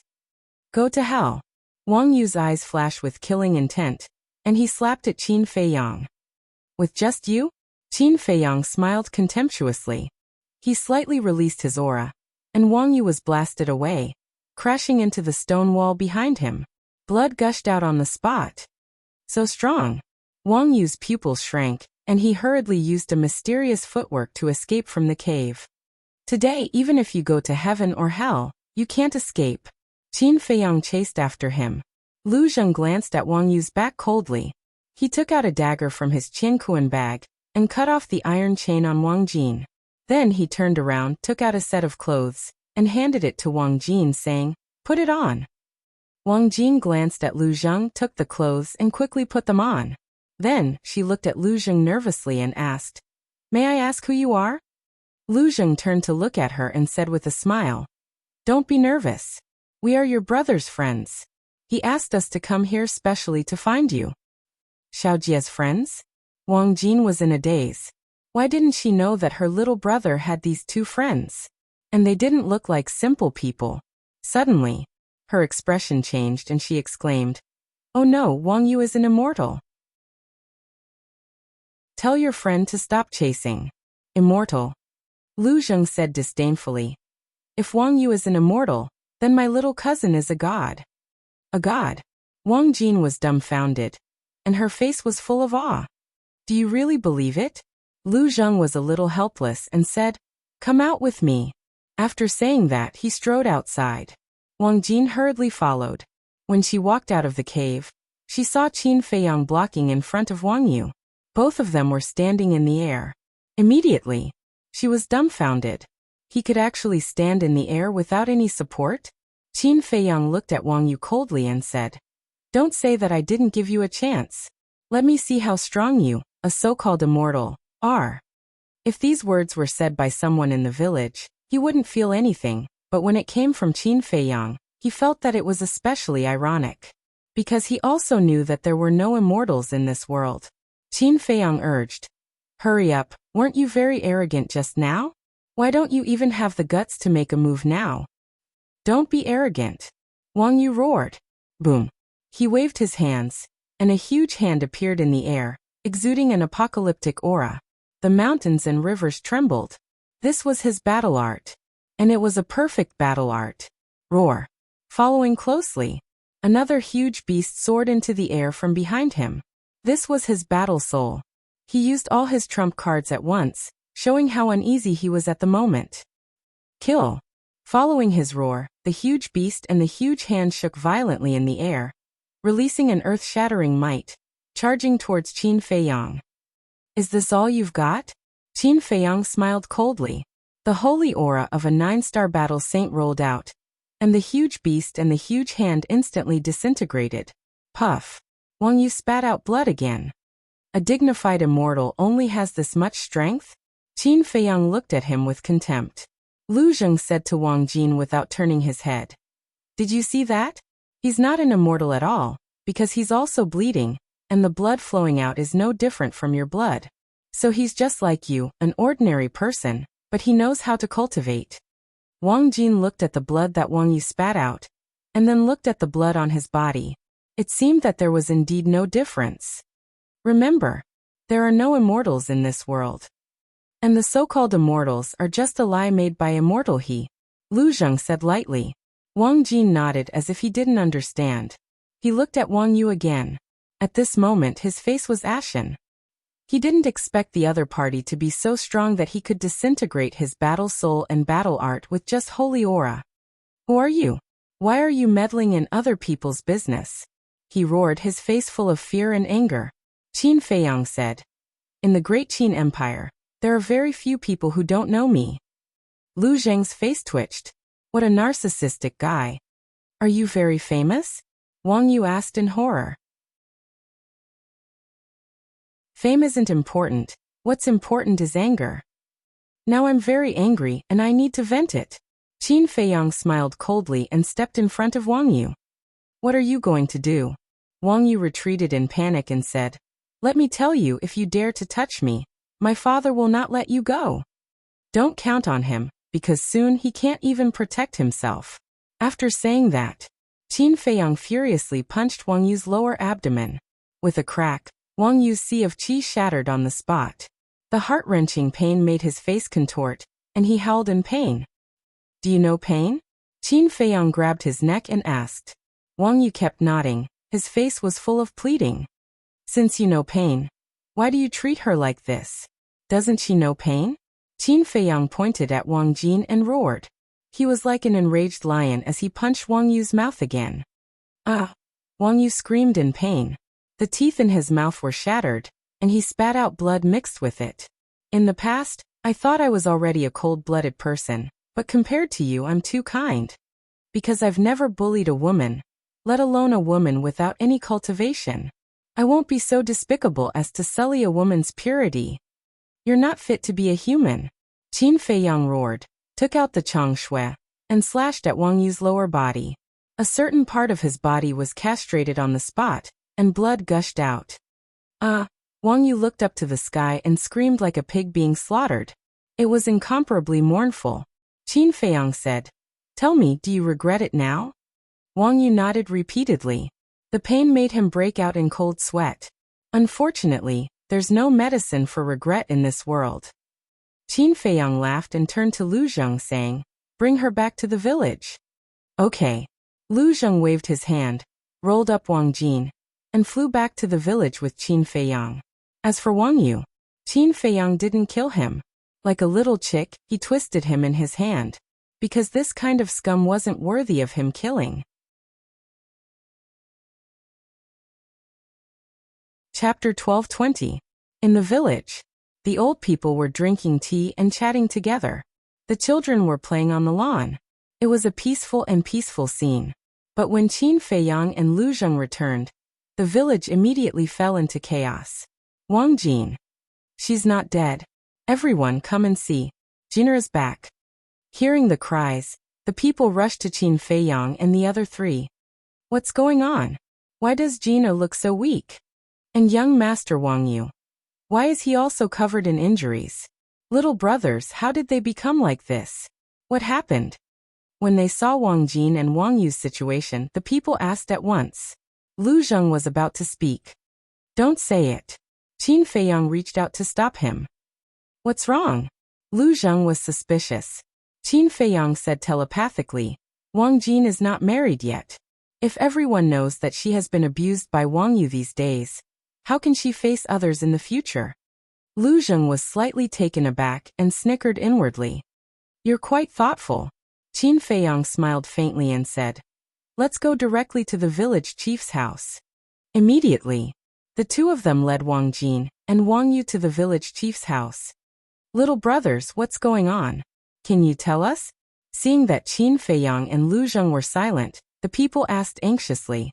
Qin Feiyang said with a smile, Don't worry everyone. I'll go to the village chief first and give you an explanation later. At the same time, facing the familiar faces around, Wang Jin hid behind Lu Zheng and lowered her head, not daring to look up at everyone. Don't be afraid. They won't know about you. Lu Zheng comforted her with a smile. You know what I'm thinking? Wang Jin whispered. Of course. Lu Zheng nodded. Which woman in the world didn't care about her reputation? Wang Jin was worried that the villagers would look down on her in the future, so she felt pressured. At the same time, Jier's mother come out quickly. Several villagers ran to Wang Xiaojia's house and shouted. What happened? The woman came out of the inner room. Your daughter is back. It's Jiang Fei and Jiang Zheng. They brought her back. The villagers laughed. What? The woman's body trembled. Where is my sister? Xiaojia Wang ran out of the house and asked excitedly. They went to the village head's house. Young Master Wang Yu is also here, but he and Gina are both injured, and it looks quite serious. The villagers said. Injured? Wang Xiaojia's expression changed, and he immediately ran towards the village head's house. Jier, wait for me. The woman hurriedly chased after him. Wang Yu is here too. Looks like Wang Jin's disappearance really has something to do with him. Sigh, what a sin. At this time, Lu Hong also walked out. Looking at the backs of Wang Xiaojia and the woman, she couldn't help but let out a long sigh. She also slowly followed. The village head's house. The village chief was sitting in front of the tea table in the hall, drinking his morning tea. Bang! Suddenly, the door was kicked open, giving him a fright. The tea spilled out.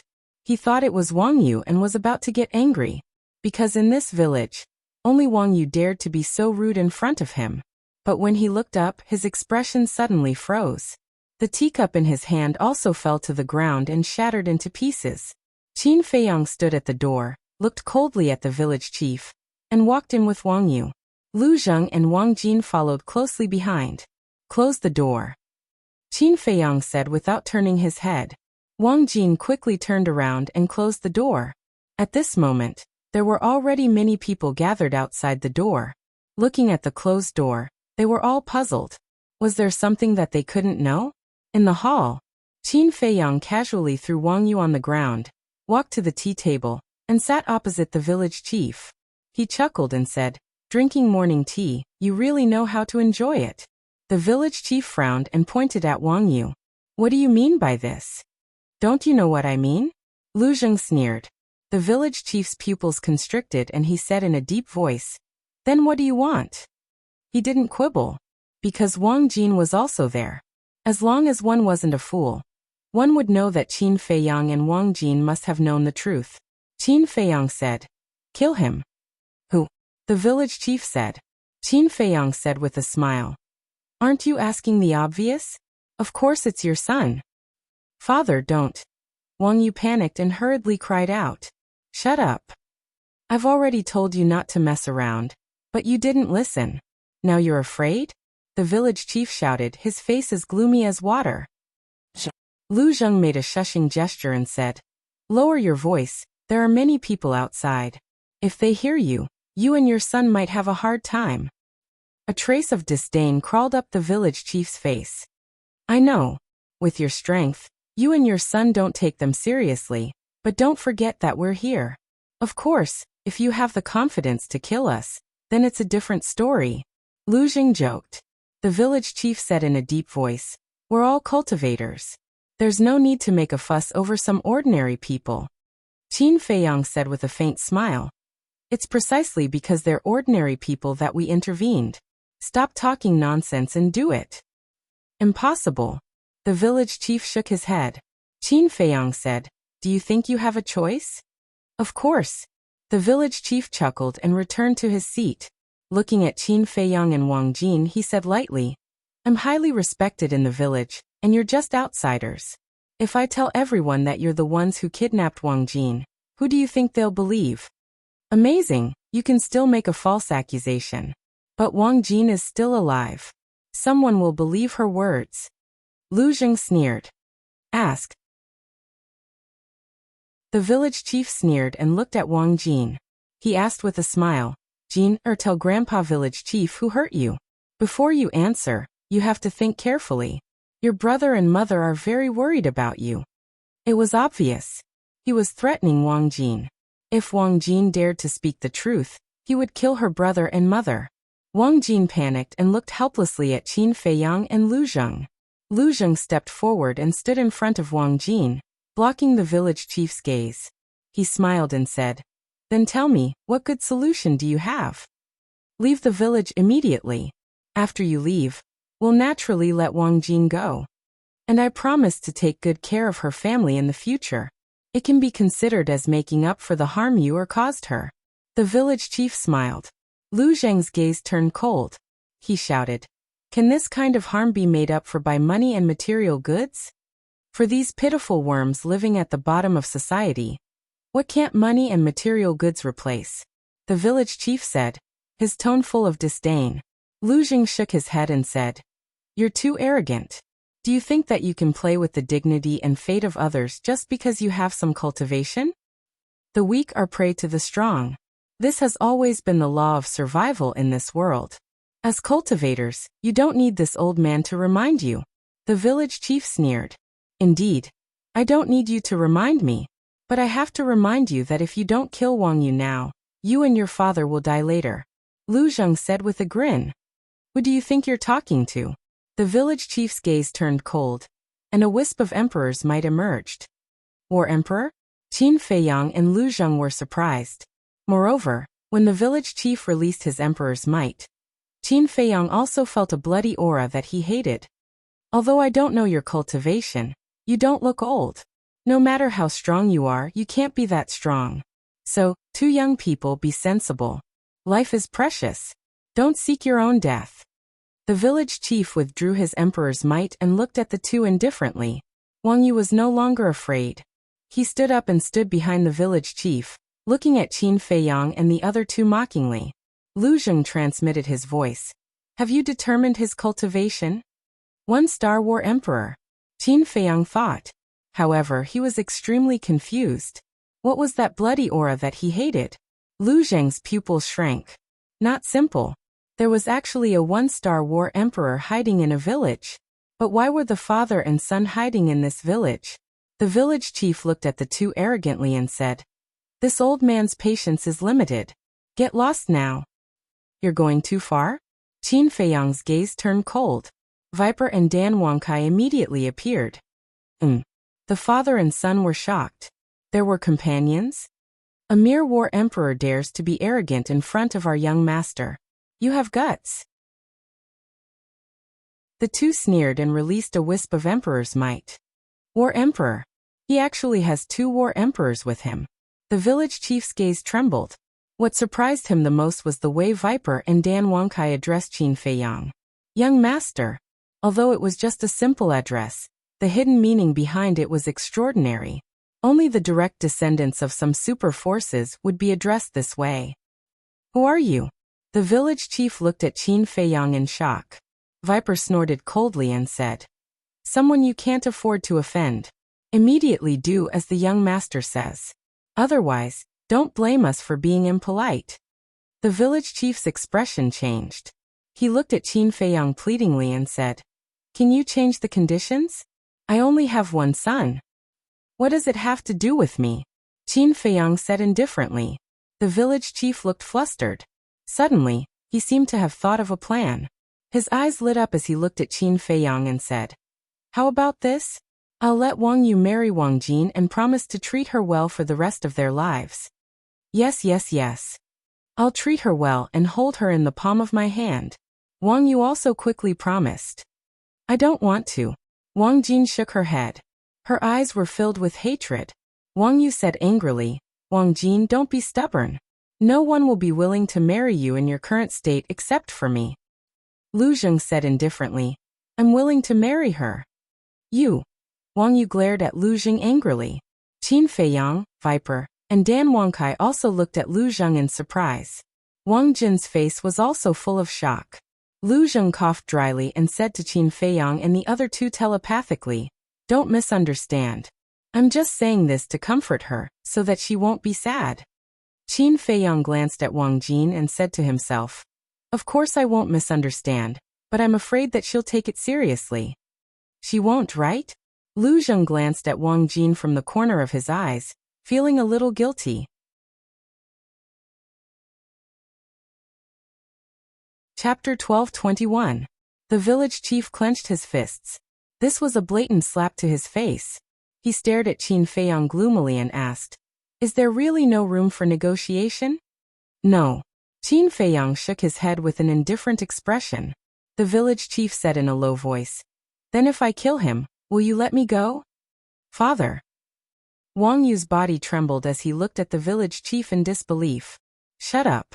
The village chief glared at him fiercely and turned to stare at Qin Feiyang, waiting for Qin Feiyang's reply. Qin Feiyang's eyes flashed and he smiled. "If you can really do it, it's not impossible for me to let you go." The village chief immediately turned and stared at Wang Yu like a ferocious beast. "Father, you can't do this. I'm your son. Even a vicious tiger will not eat its own children." Wang Yu waved his hand as he retreated, looking extremely flustered. "I've already warned you repeatedly not to mess around in the village. You're the one who didn't listen. This is the price for disobeying me. Don't blame me. You asked for it." The village chief's eyes were filled with murderous intent. He suddenly raised his clenched hand and slapped the top of Wang Yu's head. Accompanied by a shrill scream, Wang Yu's head exploded like a watermelon. That bloody scene scared Wang Jin so much that he directly jumped into Lu Zheng's arms, trembling. Qin Feiyang immediately looked at Wang Jin, and a strange light flashed in his eyes. Why is there a scream coming from outside? What happened inside? When the people outside heard Wang Yu's scream, the surprise on their faces became even stronger. "I want to find my sister. Open the door and let me in." At the door, Wang Xiaojie knocked on the door with all his might. The woman standing at the side was also anxious. Lu Hong couldn't stand it anymore. She grabbed Wang Xiaojie's wrist and frowned. "Stop fooling around. When the matter is settled, your sister will naturally come out," Wang Xiaojie said. "But inside," Lu Hong said, "with your two brothers, no one can hurt your sister. Don't worry." Hearing this, Wang Xiaojie quieted down. Inside the hall, with a thud, Wang Yu's body fell to the ground. The village chief closed his eyes in pain, then turned to Qin Feiyang, gritted his teeth and asked, "Are you satisfied now?"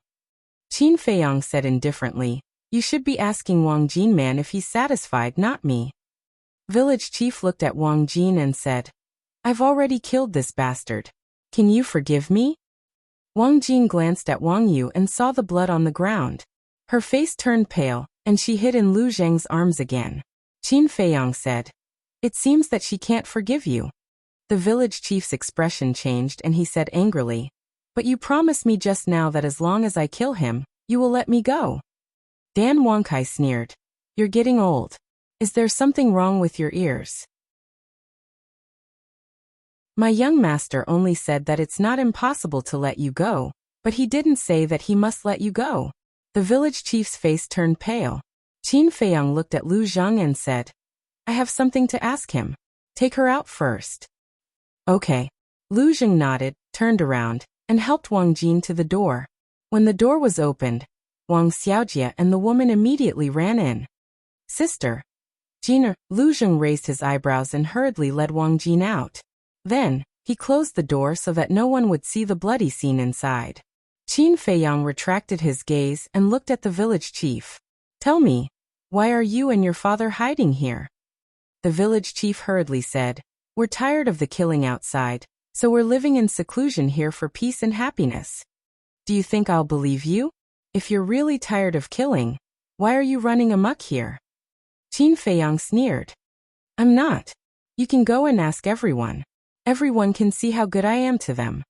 The village chief said aggrievedly. Qin Feiyang said, "Then why did I hear you say that the people in this village are just a group of animals you're rearing?" "You." The village chief looked at Qin Feiyang in surprise. "Are you wondering how I know?" Qin Feiyang smiled disdainfully and took out the image crystal. The image recorded yesterday slowly unfolded in the void. "How is this possible?" Looking at the image, The village chief's old face was full of disbelief. Qin Feiyang said indifferently, "Just now, who do you think the villagers will believe? Actually, I'm not worried at all because I have this evidence in my hands. I just don't want to make things difficult for Wang Jin in the future, so I haven't taken it out." The village chief collapsed on the ground weakly like a dead dog. It turned out that the other party already had irrefutable evidence. He had been so arrogant before. How ridiculous. Qin Feiyang put away the image crystal and said, "If you want to live, you have to tell the truth." The village chief said, "I really don't talk nonsense. A person like you definitely won't live in seclusion here, because you're tired of the killing outside. What is your goal? Tell me." Qin Feiyang shouted. The village chief's body trembled. He raised his head and looked at Qin Feiyang. A bone-piercing killing intent appeared in his eyes. Naive. Dan Wangkai smiled coldly. Like a ghost, he instantly landed in front of the village chief, and then slapped his lower abdomen. Ah! With a blood-curdling scream, the village chief's lower abdomen was torn apart by the battle qi, and his qi was torn apart. Dan Wangkai coldly snorted. "We've seen a lot of people like you, so you better behave yourself." Qin Feiyang's eyes flashed and suddenly said, "Give him a facial restoration pill." Facial restoration pill? Dan Wangkai was stunned. Yes. Qin Feiyang nodded. Dan Wangkai didn't understand, but he didn't ask much. He took out a facial restoration pill and stuffed it into the village chief's mouth. Time passed by breath. More than 10 breaths later, the village chief's appearance didn't change at all. Did I guess wrong? Qin Feiyang frowned. Just now he was thinking that the people in this village were all ordinary people. How could the village chief be a cultivator? So he suspected that the original village chief had been killed, and this person was a fake. Who would have thought that it was actually true? Qin Feiyang said, "What's your relationship with Master Shen?" Since there was no problem with the identity of the village chief, he must be related to Master Shen. The village chief just looked at him quietly and didn't say anything. "I'll make you talk." Qin Feiyang smiled indifferently. With a wave of his hand, the village chief was immediately sent to the castle. Another pitiful person. Viper sighed. He reaped what he sowed. Why don't you just tell us the truth? Why did he have to go in and suffer? Dan Wangkai shook his head and sneered. Fatso and the white-eyed wolf's means of torture were not a joke. After a while, the village chief couldn't bear it anymore. Qin Feiyang took him out of the castle, only to see that the village chief was stripped naked. The previous toughness was gone. He covered his buttocks and there was only fear in his eyes. "What's the situation? Why are you covering your buttocks? Don't tell me he was raped?" Viper and Dan Wangkai looked at each other. Actually, with the character of the white-eyed wolf, it was really possible for him to do such a thing. Dan Wangkai coughed, holding back his laughter, and said, "Now tell me, what's your relationship with Master Shen?" The village chief said in horror, "I can't tell you.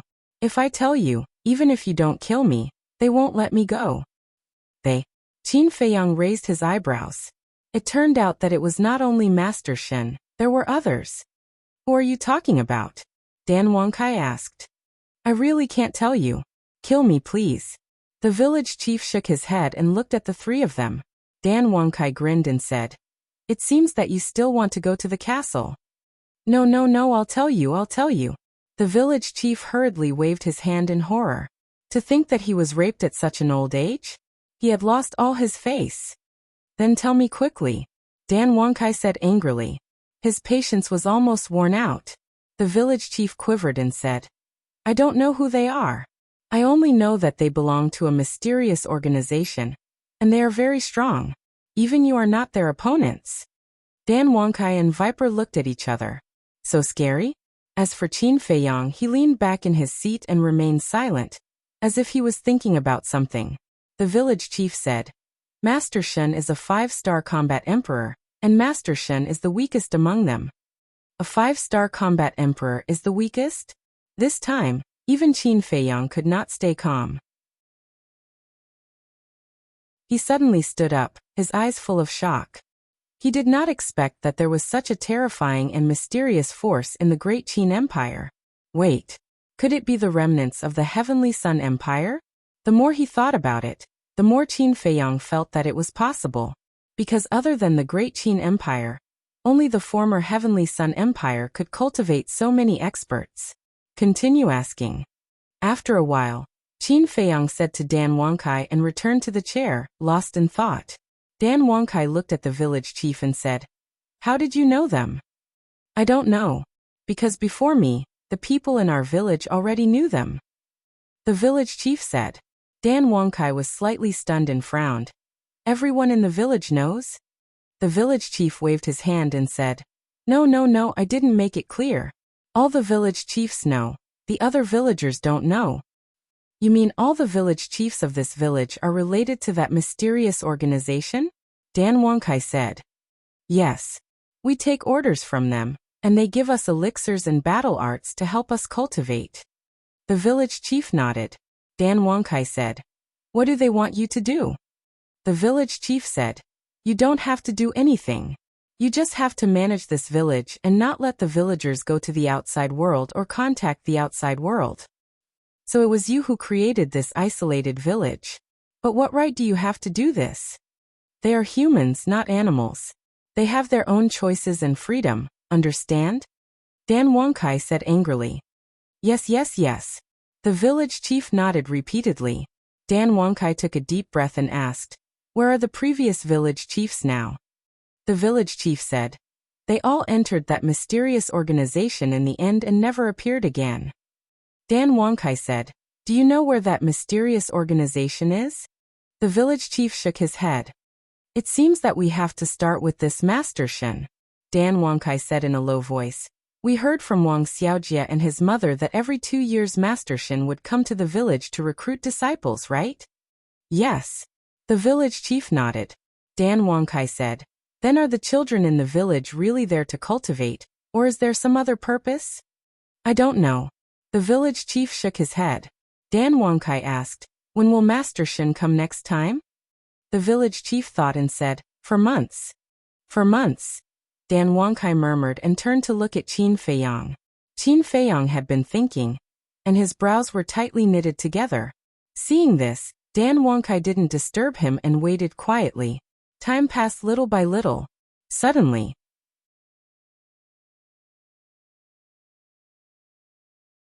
Chapter 12:22. Lying. Dan Wangkai and Viper looked at each other, then turned to look at the village chief, a cold light flashing in their eyes. The village chief panicked and hurriedly waved his hand. "I'm not lying." "Good. Since you said that you're not lying, then let me ask you, when did you start cultivating?" Qin Feiyang said, "I've been cultivating since I was young. Because that mysterious organization has a rule that before I step down, I must first nurture the next village chief. For example, my son Wang Yu. If I want to step down, I have to nurture him first," the village chief said. Qin Feiyang said, "Then how old are you now?" The village chief said, 85. Dan Wangkai immediately said angrily, "Ridiculous. Even if you started cultivating at the age of 5, only 80 years have passed. To be able to break through to the War King in 80 years, who are you lying to? Do you think you're a peerless genius?" He finally understood why Qin Feiyang said that the village chief was lying. A cultivator, especially someone who had reached the War King realm, could live for at least a few thousand years. And as the village chief of this village, seeing him live for so long, wouldn't the other villagers be suspicious? Definitely. Not only would they be suspicious, they would also discuss it. But in these 2 days, they didn't hear anyone discussing this matter in the village. What did this mean? It meant that this person was not honest and was still lying to them. "It's true, I'm not lying. From the time I started cultivating until now, I've only used 70 to 80 years. The village chief said anxiously. "Haha." Dan Wangkai and Viper laughed out loud. Even they took 200 to 300 years to cultivate to the level of a 9-star war saint. One had to know. They were also the top 10 heroes of the Qinghai Sea. In terms of talent, they were the top existences in the entire forgotten continent. But this old thing said that it only took 70 to 80 years. Didn't that mean that his talent was even better than theirs? What a joke. Qin Feiyang frowned. Under such circumstances, the village chief shouldn't dare to lie, but why? If the village chief had opened the door of potential, then it would definitely be possible. However, he didn't see the potential mark on the village chief's chest. Qin Feiyang asked, "How did you do it?" "It's a type of pill," the village chief said. "Medicinal pills?" Dan Wangkai and Viper looked at each other. What kind of pill could allow someone to improve so quickly? Qin Feiyang narrowed his eyes slightly. Hearing the word medicinal pill, he thought of a type of medicinal pill, the blood fiend pill. Qin Feiyang said solemnly, "What kind of medicinal pill? Take it out and let me see." "The Qianquan bag is in the study. I'll go get it now." The village chief nodded and got up from the ground. He covered his butt and limped towards the study room. Qin Feiyang also got up and followed him. Viper rubbed his chin and said with a sneaky smile, looking at him, "It seems like he was really raped. He's already so old, yet he's still being tortured like this. How pitiful. The shadow in his heart probably won't disappear for the rest of his life." Dan Wangkai chuckled. When he heard the two of them discussing, the village chief who was walking in front could not help but stiffen up as his heart was filled with shame. Viper hollered, "Hurry up. What are you dawdling for?" Gritting his teeth, the village chief endured his anger and entered the study room. Even though it was called a study room, there wasn't a single book inside. Instead, it was filled with ornamental artwork. The village chief walked to a jade bottle and reached out to grab it, turning it forcefully. Boom! Accompanied by a deep rumble, the ground in the middle of the study room split open, and an underground secret chamber appeared before the eyes of Qin Feiyang and the other two. The secret chamber wasn't big, and was about 5 feet wide. In the middle, there was a stone platform with a Qianquan bag on it. "Go," Qin Feiyang said to Viper. Viper nodded and leaped into the secret chamber. Grabbing the Qianquan bag, he lowered his head to check it. Very quickly, Viper's face darkened as he leaped up and landed beside Qin Feiyang. Glaring at the village chief coldly, he took out a blood-red pill and handed it to Qin Feiyang. Qin Feiyang did not take it and merely looked at the pill quietly. However, his eyes were filled with a shocking killing intent.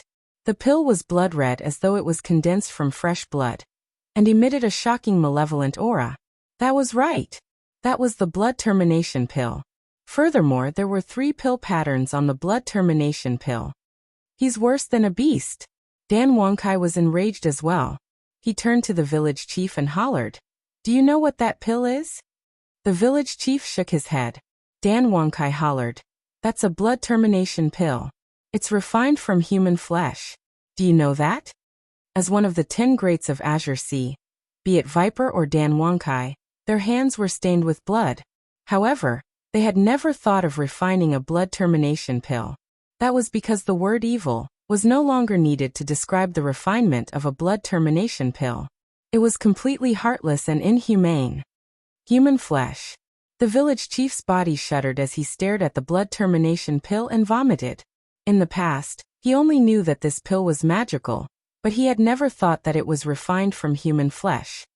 Taking a blood termination pill is equivalent to eating a living person.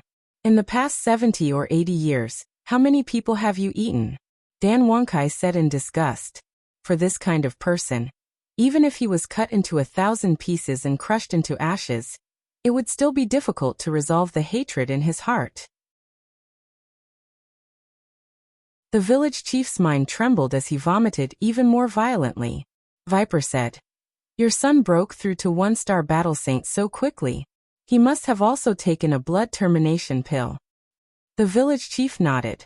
Viper snorted coldly. "You and your father both deserve to die. Don't kill me. I really didn't know that this pill was refined from human flesh. I regret it now." The village chief knelt on the ground and cried bitterly as he looked at the 3 people. Qin Feiyang looked at him indifferently and asked, "You really don't know who I am?" "I don't know. Although our cultivation is not bad, that mysterious organization did not allow us to leave the village. Usually, Master Shin only taught us cultivation and gave us pills. He never mentioned the situation outside to us." The village chief shook his head. Dan Wangkai said in disdain, "If they don't allow you to leave, you won't leave. You really are two obedient dogs. The village chief's heart was incomparably bitter. Kill them. Qin Feiyang waved his hand and turned to walk out of the study. Don't. I beg you, spare my old life. I will be your slave and serve you tea. The village chief's eyes trembled. He quickly begged and kowtowed. Bang bang. We don't need a scum like you. Viper smiled coldly. A wisp of poisonous gas drilled into the village chief's forehead. Ah! The village chief immediately hugged his head and howled miserably on the ground. Not long after, the village chief's flesh and blood all rotted away. Finally, only a white skeleton was left. Then Dan Wangkai and Master Shen walked out of the study. They saw Qin Feiyang sitting beside the tea table in the hall. Hence they walked over. Take a look inside his Qianquan bag. Is there anything related to that mysterious organization? As for the blood demon pills, destroy them all. Qin Feiyang said. Yes. Viper and Master Shen nodded. A moment later, Viper raised his head and looked at Qin Feiyang. He shook his head and said, No, other than the blood demon pills, there are only some herbs and gold coins. Qin Feiyang said, It seems that we can only wait for Master Shen to come before we can find out the answer. Dan Wangkai frowned and said, But we still have to wait for 4 months before he comes. Are we going to waste so much time here? This mysterious organization refines so many blood demon pills. It must be extraordinary. I have to investigate it clearly, and I can afford to wait for 4 months. Moreover, I can wait while cultivating. 4 months should be enough for me to break through to 1-star war emperor. Qin Feiyang's eyes flashed. He was only 1 step away from becoming a war emperor. At that time, he would activate the kill formula. If the false god didn't appear, who would be able to fight against him? Then do you have any suspects? Dan Wangkai asked. Yes. Just now, I was thinking that this mysterious organization should be the remnants of the Heavenly Sun Empire. But when I saw the blood demon pills, I felt that it wasn't the case. Qin Feiyang said. What do you mean? Dan Wangkai and Master Shen were suspicious. Mu Tianyang has all the pill formulas in the pill scripture. If these people are really the remnants of the Heavenly Sun Empire, then the village chief and his son should be able to unlock the door of potential. Qin Feiyang said. Viper asked. Could it be that they don't fully trust the village chief and his son? That's possible. But there's another very important factor. This factor is Lu Xingqian. If the mysterious organization is really the remnants of the Heavenly Sun Empire, then Lu Xingqian would definitely think of ways to hide it from me. Why would he let me come to the reincarnation ocean? Although there are many paths to the reincarnation ocean, and they might not pass through this village, what if I bump into him? Wouldn't that be disadvantageous to him? Based on my understanding of Lu Xingqian, he would never do something that would harm himself. Qin Feiyang said. That makes sense. But apart from the Heavenly Sun Empire, who else could nurture such a powerful and mysterious force? And after thousands of years, no one has discovered it. Viper and Dan Wangkai frowned. Suddenly, their gazes trembled as they raised their heads to look at Qin Feiyang. They said in shock. Could it be your father? Qin Feiyang's eyes glowed. Apart from the fallen Heavenly Sun Empire, it seemed that only the current emperor had this ability. If it's really him, I will kill him with my own hands. He clenched his fists and said word by word. Dan Wangkai and Master Shen looked at each other and couldn't help but sigh in their hearts. The truth of this matter was probably not far from what they had guessed. Phew. Qin Feiyang let out a long breath, stood up, and said, Dispose of their bodies. Then you two disguise yourselves as the father and son, and wait for Master Shen to take the bait. Is there a need to go through so much trouble? When he comes, can't we just take him down and be done with it? Dan Wangkai said disdainfully. It's not that simple. Since he belongs to the mysterious organization, Master Shen's mouth must be very tight. Therefore, we can't confront him directly. Moreover, dealing with Master Shen is only secondary to my arrangement. The main reason is to appease the villagers of this village. Think about it. If they know that the village chief and his son were killed by us, what will they do? It will definitely cause a commotion, and they will ask us why. How will we explain it at that time? We can't tell them the truth. If we do, Wang Jin will be too ashamed to live.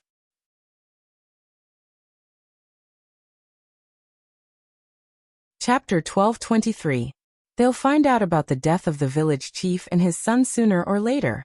If you don't tell them the truth, you'll have to take the blame. Dan Wangkai frowned.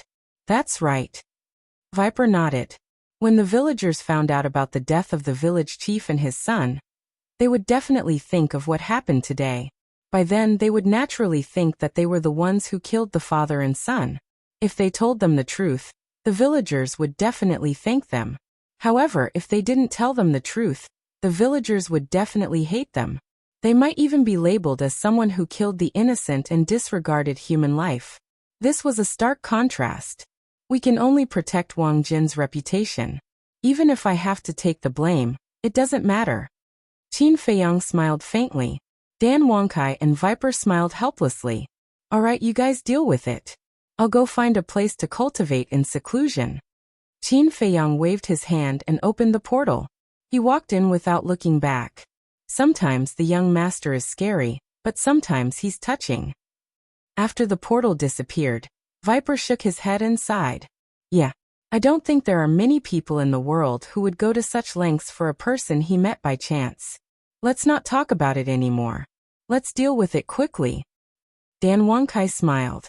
He dragged Wang Yu's body into the study and threw it into the secret room. Viper also found a few pieces of cloth and wiped the blood on the ground. After everything was cleaned up, the two of them took the illusion pills and changed into the appearance of the father and son. They opened the door and walked out. Village Chief. Young Master Wang Yu, are you okay? The villagers outside immediately asked with concern. However, Wang Jin's face was full of surprise. She clearly saw Wang Yu being killed with her own eyes. How did he appear in front of her alive? Lu Zheng and Lu Hong were also suspicious. Viper looked at Lu Zheng and Lu Hong and smiled secretly. It's us. The two of them suddenly realized. Village Chief, say something. The villagers urged impatiently. It's nothing. Dan Wangkai waved his hand and smiled. Then what's with the screams inside? The villagers were puzzled. Dan Wangkai smiled and said, it was just a small accident. It's fine now. Everyone disperse. You scared us to death. We thought you were fighting inside. Oh right, where's little brother Jiang Fei? Why don't I see him? Everyone looked around the hall. Dan Wangkai said, he left through the back door. I think he's going to do something. He'll be back soon. This little brother is really a busy person.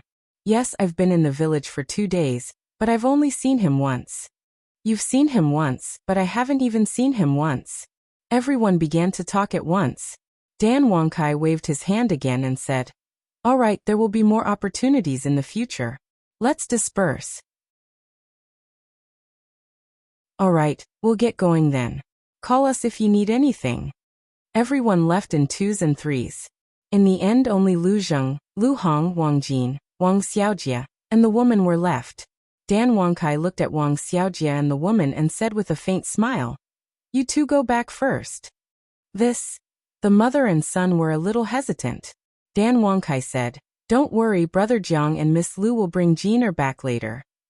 The father and son looked at Lu Zheng and Wang Xiaojia. Lu Hong nodded at them, and then the mother and son turned to leave. After the mother and son left, Dan Wangkai looked at Wang Jin and said, young master has helped you hide what Wang Yu did to you. Don't feel inferior in the future and don't do stupid things. Live well. Yes.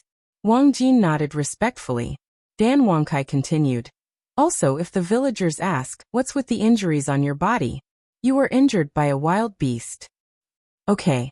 Wang Jin nodded again. Dan Wangkai smiled, looked at Lu Zheng and Wang Xiaojia and said, that's all. Take her back. Wait, where's my little cousin? Lu Zheng asked secretly. Needless to say, the village chief must be dead, but how could something happen to Qin Feiyang? And he left through the back door? Dan Wangkai said, young master said that he's going to cultivate in seclusion. We don't know where he went. Cultivating in seclusion? Isn't he going to the Sea of Reincarnation? Lu Zheng frowned. He's going. But young master said that he wants to investigate the mysterious organization. You don't know yet, But the village chief and his son have been taking blood evil pills all these years, and the blood evil pills came from that mysterious organization. Dan Wangkai said secretly. Mysterious organization? Blood evil pills. What's going on? Lu Zheng and Lu Hong looked at each other, and then looked at Dan Wangkai and Wang Xiaojie suspiciously. Before they interrogated the village chief, Lu Zheng took Wang Jin out, so he didn't know what happened later. Dan Wangkai explained briefly. I'll go. Master Shen is a 5-star combat emperor, and he's the weakest in that mysterious organization? This is a bit ridiculous. Lu Zheng and Lu Hong were shocked. Dan Wangkai said secretly, that's how it is. Let's take these 4 months as self-cultivation. I don't care. Lu Zheng shrugged and asked secretly, but Master Shen is so strong. Little cousin, are you sure you can defeat him? Since young master has chosen to stay, he should have some confidence. Dan Wangkai frowned, not daring to be sure. Then let's take one step at a time. Lu Zheng smiled faintly, looked down at Wang Jin and said, let's go back. Okay.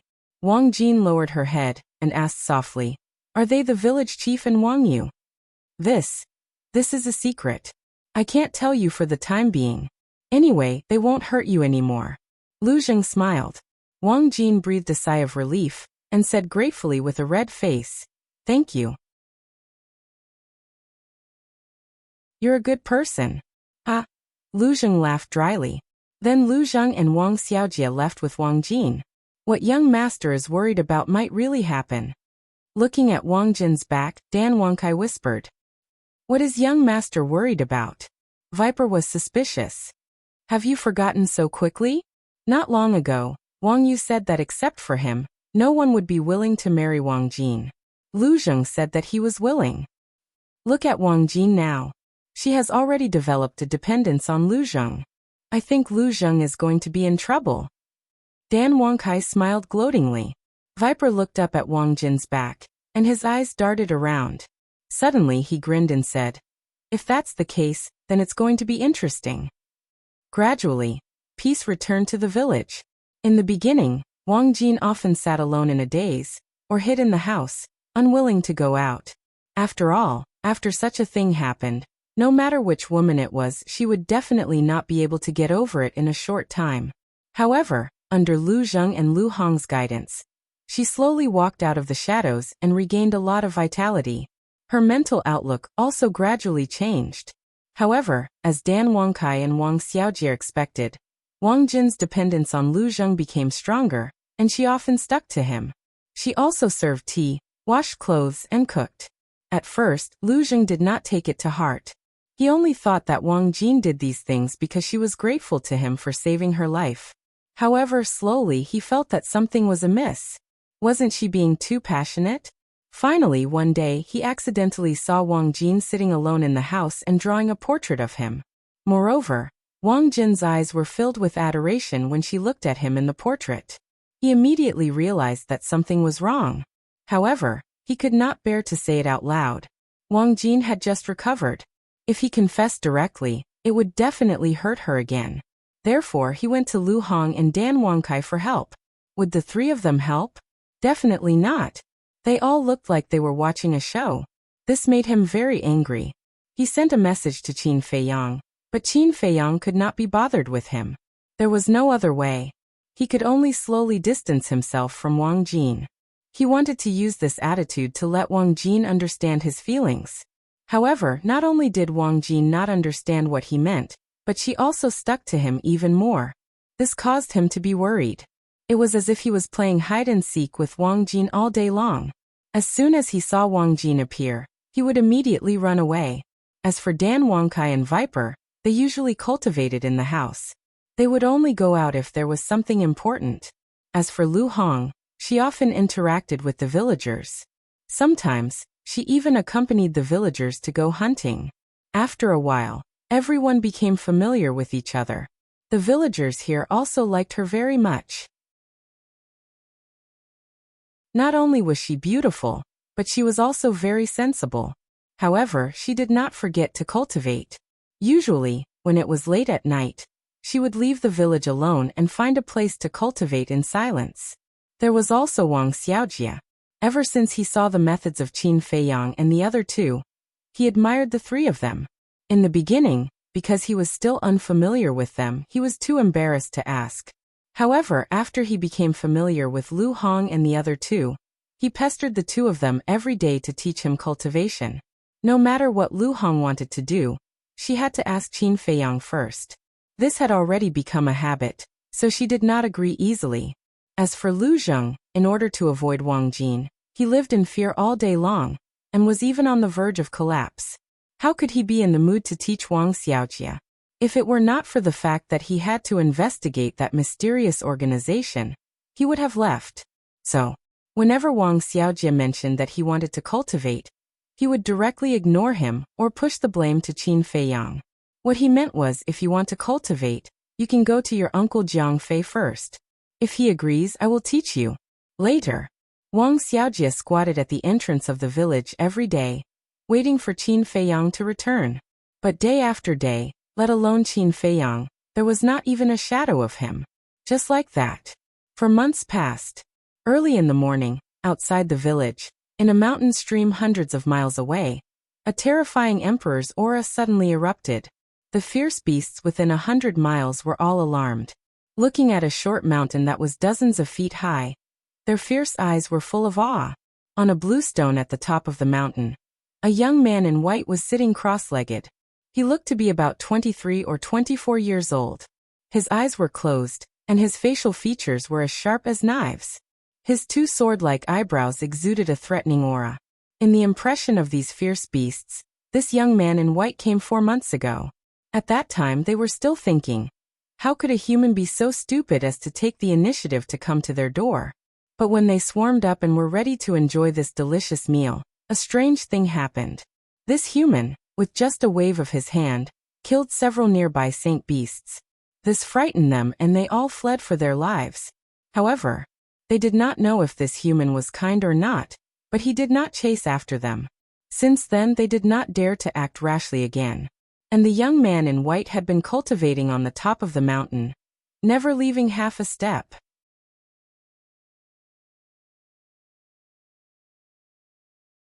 Chapter 12:24. This white-clothed youth was Qin Feiyang. After 4 months of closed-door cultivation, his cultivation had finally broken through and stepped into the one-star war emperor. His battle strength had doubled. Shua. Suddenly, he opened his eyes and 2 rays of light shot out. Now, with his methods, he could completely contend against the current emperor. However, after stepping into the war emperor, every time he broke through a small realm, the time he would need would definitely be longer. It was easy to deal with an emperor alone, but to contend against the entire Great Qin Empire, he would need to at least have the cultivation of a 9-star war sect. Moreover, his enemies were not just the Great Qin Empire. There was also Mu Tianyang, the Mu family, and the Pil Pagoda of the Forgotten Continent. Until now, he still hadn't figured out the true background of these superpowers. Therefore, he couldn't be complacent and had to continue working hard. Qin Feiyang exhaled a mouthful of turbid air, retracted his emperor's might, and took out the image crystal. Buzz. Dan Wangkai and Viper's images appeared. Greetings, young master. The two of them stood in the village chief's study and bowed. Is Master Shen here? Qin Feiyang asked. Not yet. According to our side inquiries, Master Shen usually only comes at noon. Dan Wangkai said. Noon. Qin Feiyang pondered for a moment, then laughed. It's still early, I'll go take a look at the 6-word divine arts and Pil scripture first. You broke through? The two of them were surprised. Yes. Qin Feiyang nodded. So fast. The two of them were dumbstruck. Although they had both opened the door of potential, in terms of talent, they were still inferior to Qin Feiyang by quite a bit. Because in these 4 months, none of them had broken through. Qin Feiyang smiled faintly, turned off the image crystal, and entered the castle. Seeing Qin Feiyang disappear, the nearby beasts heaved a sigh of relief. Inside the castle. What's going on? Just as he entered the castle, Qin Feiyang was stunned. The entire castle was now emitting rays of dazzling divine light. Furthermore, on the ground of the ancient castle, a 5-pointed star pattern appeared. The pattern was white, and it rotated on its own, emitting a dazzling light. We don't know either. Just as you were breaking through, the castle suddenly changed. Fatso, Wolf King, and the other beasts gathered together and looked at the pentagram under their feet and the divine light on the surrounding walls. Their faces were also full of shock and bewilderment. A sudden change? Qin Feiyang raised his eyebrows. What was going on? Just in case, he led everyone out of the ancient castle and appeared on the mountain peak. Why are you here again? You even brought so many companions. The nearby ferocious beasts panicked and turned around to flee. How could Qin Feiyang be in the mood to care about them? With a thought, the ancient castle appeared on his glabella. Rumble. Immediately, a terrifying divine might gushed out from the ancient castle. This divine might made Fatso and the others turn pale with fright, and an uncontrollable fear emerged in their hearts. What's going on? Why would it awaken on its own for no reason? Qin Feiyang was bewildered. Fatso said, could it be that there was some kind of seal in this ancient castle in the past, and when you broke through to the warlord realm, the seal was automatically removed? Seal. Qin Feiyang's gaze trembled. It seemed that Lu Xingqian had said something like this before. You guys wait outside, I'll go in and take a look. After Qin Feiyang finished speaking, he entered the castle again. The pentagram on the ground was still there, like a compass spinning nonstop, and the light was even brighter than before. Boom. Suddenly, 5 rays of divine light emerged from the 5 points on the pentagram, respectively merging into the walls above, front, back, left and right. An even more surprising scene appeared. Above, front, back, left and right walls, an identical pentagram appeared. This, Qin Feiyang was dumbfounded. What exactly did these pentagrams represent? He glanced at the 6 pentagrams, carefully raised his hand, and reached out to the pentagram on the wall in front of him. But when he came into contact with the pentagram, he didn't feel anything out of the ordinary. Qin Feiyang was completely confused. After a while, the 6 pentagrams fused into the wall and disappeared. The divine light on the ancient castle also gradually faded. Crack. But just as the divine light faded, a deafening sound rang out in the ancient castle. Qin Feiyang was shocked and hurriedly looked in the direction of the sound, only to see a crack on the left wall of the ancient castle. The crack continued to extend to both sides, and finally formed a door. Qin Feiyang was completely dumbfounded. First, there were 6 strange pentagrams, and now there was a cracked door. What was going on? He swallowed his saliva, walked to the door, raised his arm, pressed his big hand on the door, and pushed with force. Immediately, he was surprised. He couldn't push it open? One had to know. With his current strength, it was enough to destroy a mountain, but at this moment, he couldn't push this door open? He took a deep breath, shook his arm suddenly, and attacked with all his strength.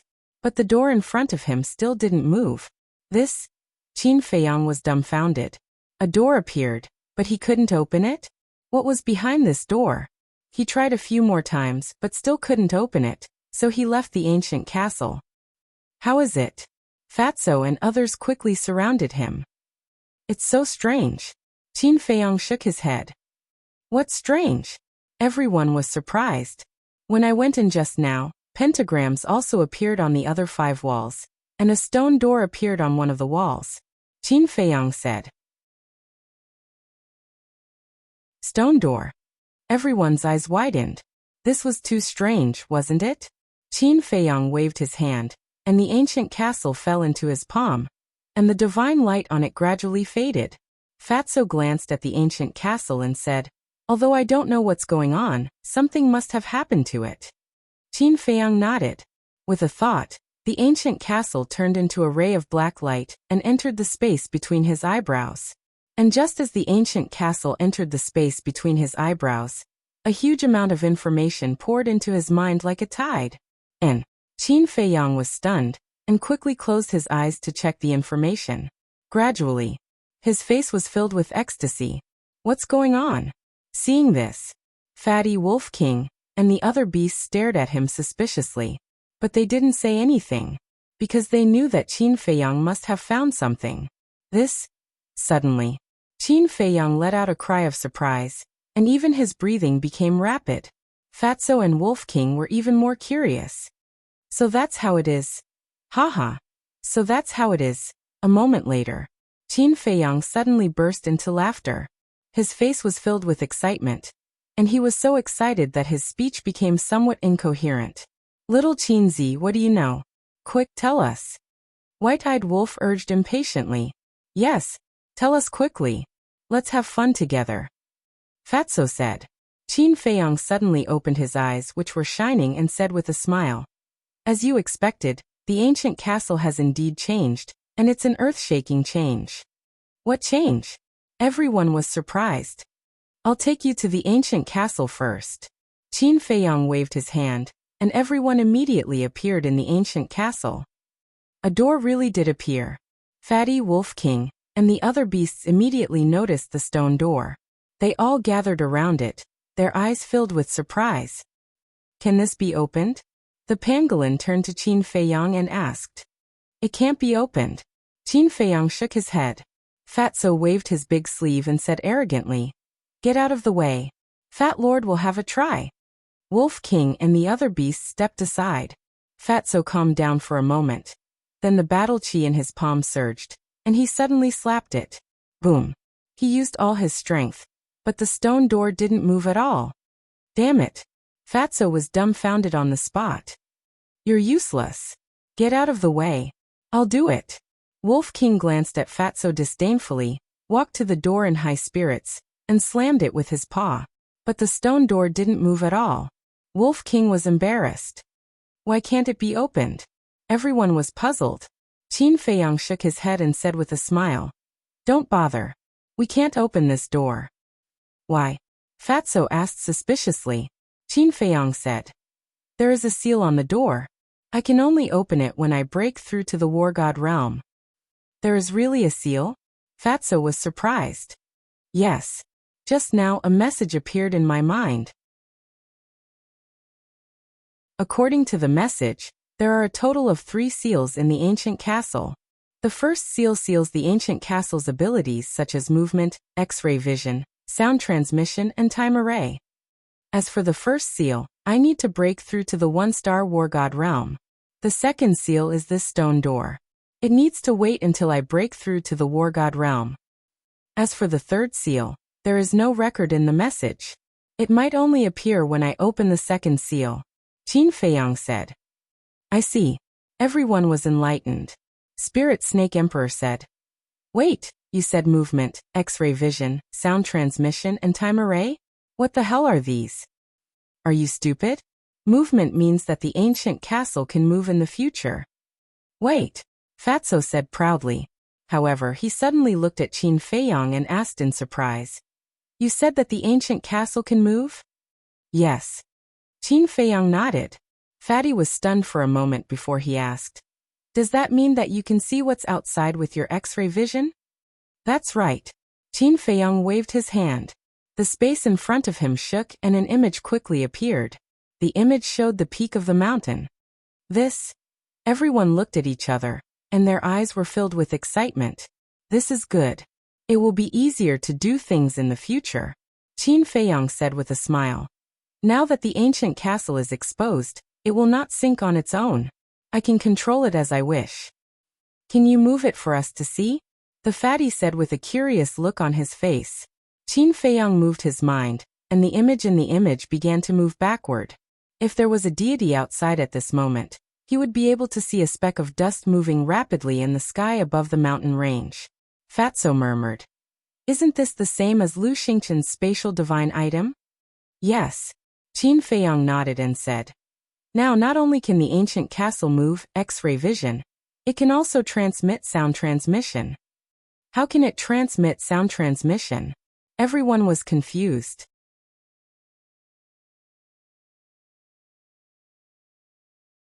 Chapter 1225. Really? Everyone was surprised. I can give it a try. Qin Feiyang smiled and disappeared in an instant, appearing in the sky above a desolate forest. The castle was now far away from the short mountain. Boss, can you hear me? Fatso's voice immediately sounded in Qin Feiyang's mind. Yes. Qin Feiyang thought.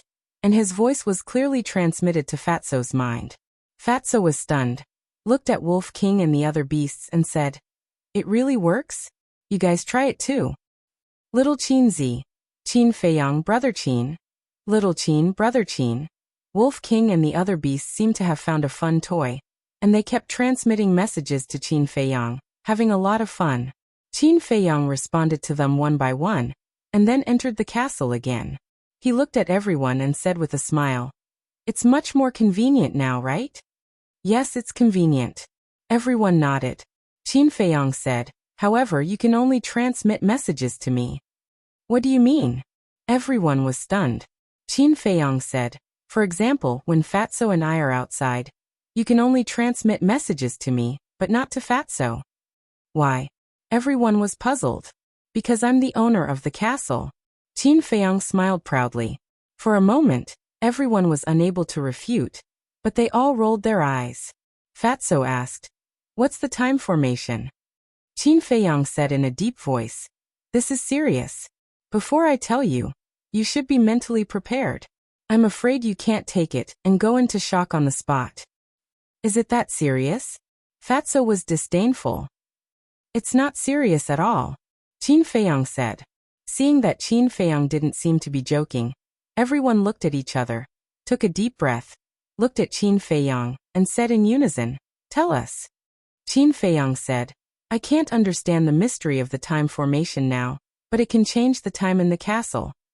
"Change the time?" Everyone was suspicious.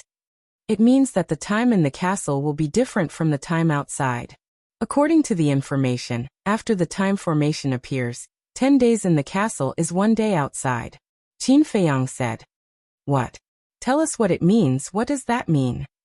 Why does it sound so strange?" Everyone looked at him in surprise. "It means that we've spent 10 days in the castle, but only 1 day has passed outside," Qin Feiyang said. Everyone was dumbfounded. 10 days in the castle was equivalent to 1 day outside. This was simply a fantasy story. Changing the rules of time, who can do such a heaven-defying thing? "It's absolutely true," Qin Feiyang said. Fatso's breathing was rapid. He looked at Qin Feiyang and said, "Fat Lord really can't take it anymore. Quickly give Fat Lord a slap to see if we are dreaming." Qin Feiyang didn't make a move, but the white-eyed wolf stood up and directly slapped Fatso's face, and then asked, "Does it hurt?" "Nonsense, you use so much force, how can it not hurt?" Fatso said angrily. "Then it's not a dream," Wolf King said. "Yes, it's not a dream, it's real." Fatso muttered to himself, looked up at Qin Feiyang and asked again, "Are you sure you're not joking with us? Do you think I'm in the mood now?" Qin Feiyang said helplessly. Fatso was stunned. Wolf King and the other beasts were also stunned. This is too unbelievable. This is the first time they have heard of such a thing in their lives. It's too shocking, too heaven-defying. They can no longer use words to describe their feelings at this moment. Qin Feiyang said, "However, although the information says so, we still have to confirm it." Yes, we must confirm it clearly."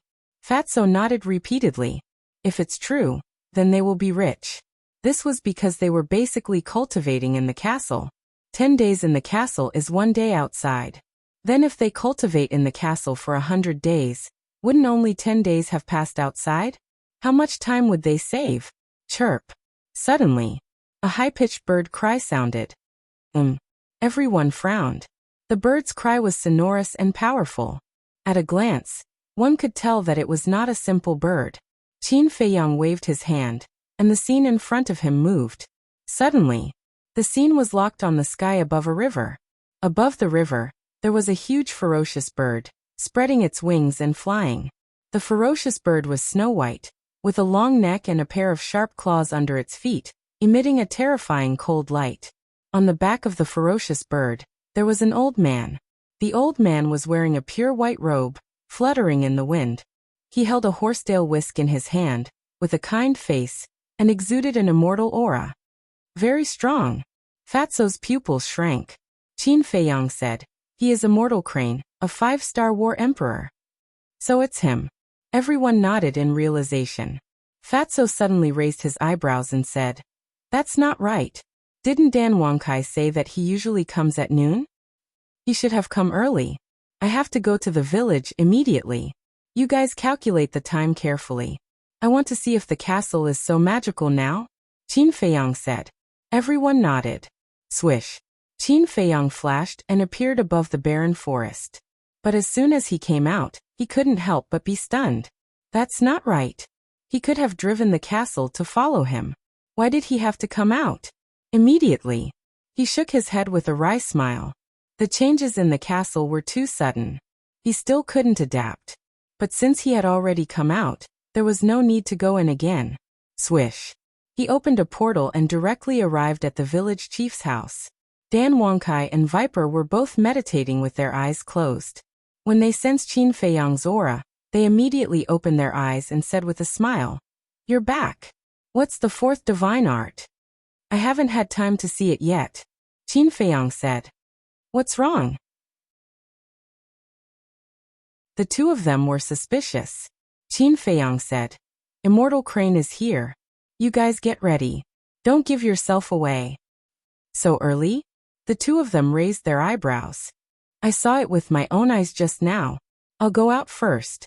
When you see him later, don't act rashly," Qin Feiyang warned. Understood. The two of them nodded. Then Qin Feiyang opened the door and walked out. "Little brother, you're finally back. What have you been busy with? You've been busy for 4 months? During this time, how have you been? Have you been sick or anything?" When Qin Feiyang appeared in the village, the villagers acted as if they had seen a long-lost relative. They surrounded him and asked about his well-being. "I'm sorry. I didn't say goodbye to everyone before I left," Qin Feiyang said apologetically. For cultivators, 4 months passed in the blink of an eye. But for mortals, 4 months was quite long. Everyone still remembered him. And they cared about him so much. He couldn't help but feel a little guilty. "You're not an outsider. Why are you apologizing? Little brother, it's fate that you came to our village. In the future, you can treat this village as your own home.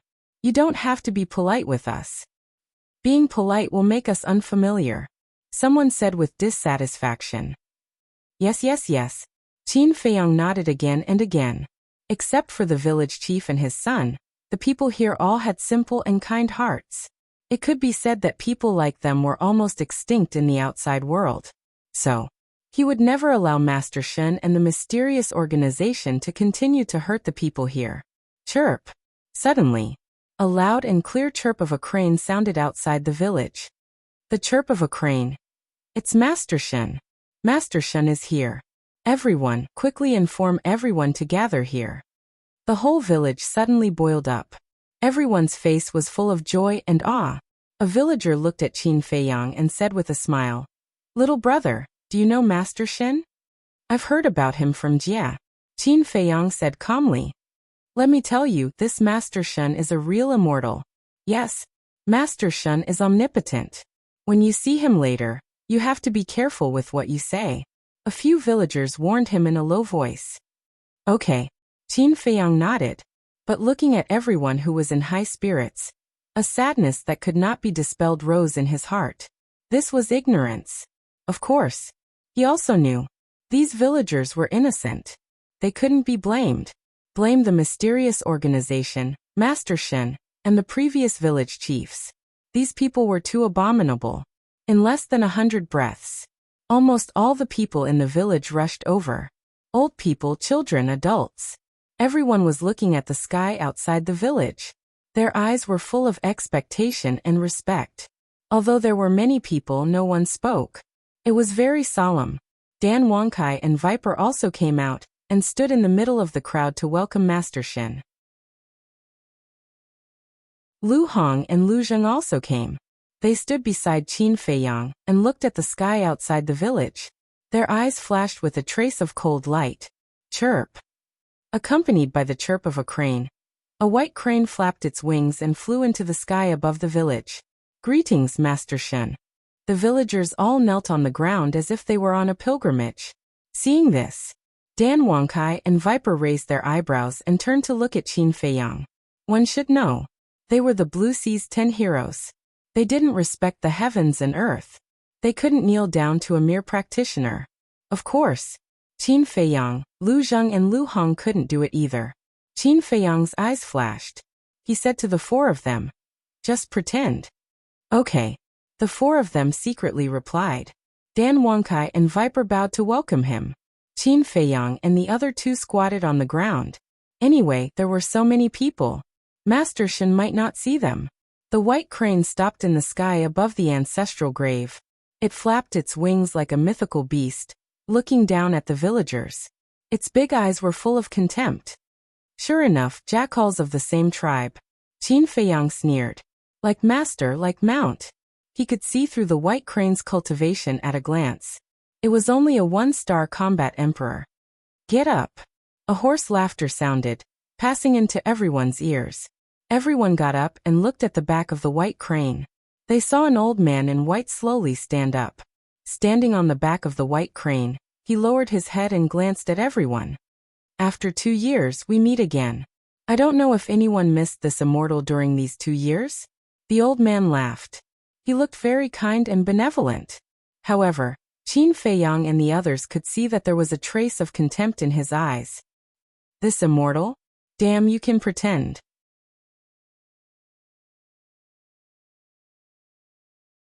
Chapter 12:26. Lu Hong and Dan Wangkai were also secretly mocking him. A mere 5-star combat emperor dares to blatantly pretend to be an immortal. They really don't know where this old thing got his courage from. But the villagers were all beaming with joy. Yes. Very much. Everyone hopes that you can stay in the village for a long time. Listening to these words, the smile on Master Shen's face became even more brilliant.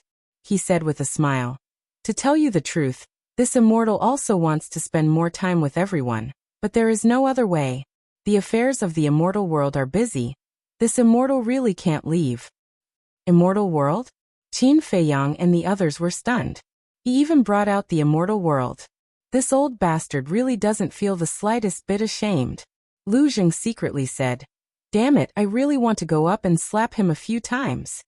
It's not his fault for swearing, it's Master Shen's fault for being too good at pretending. The key point is that the villagers believed it. They thought that there really is an immortal world in this world, and that there really are immortals. Okay, let's not talk too much.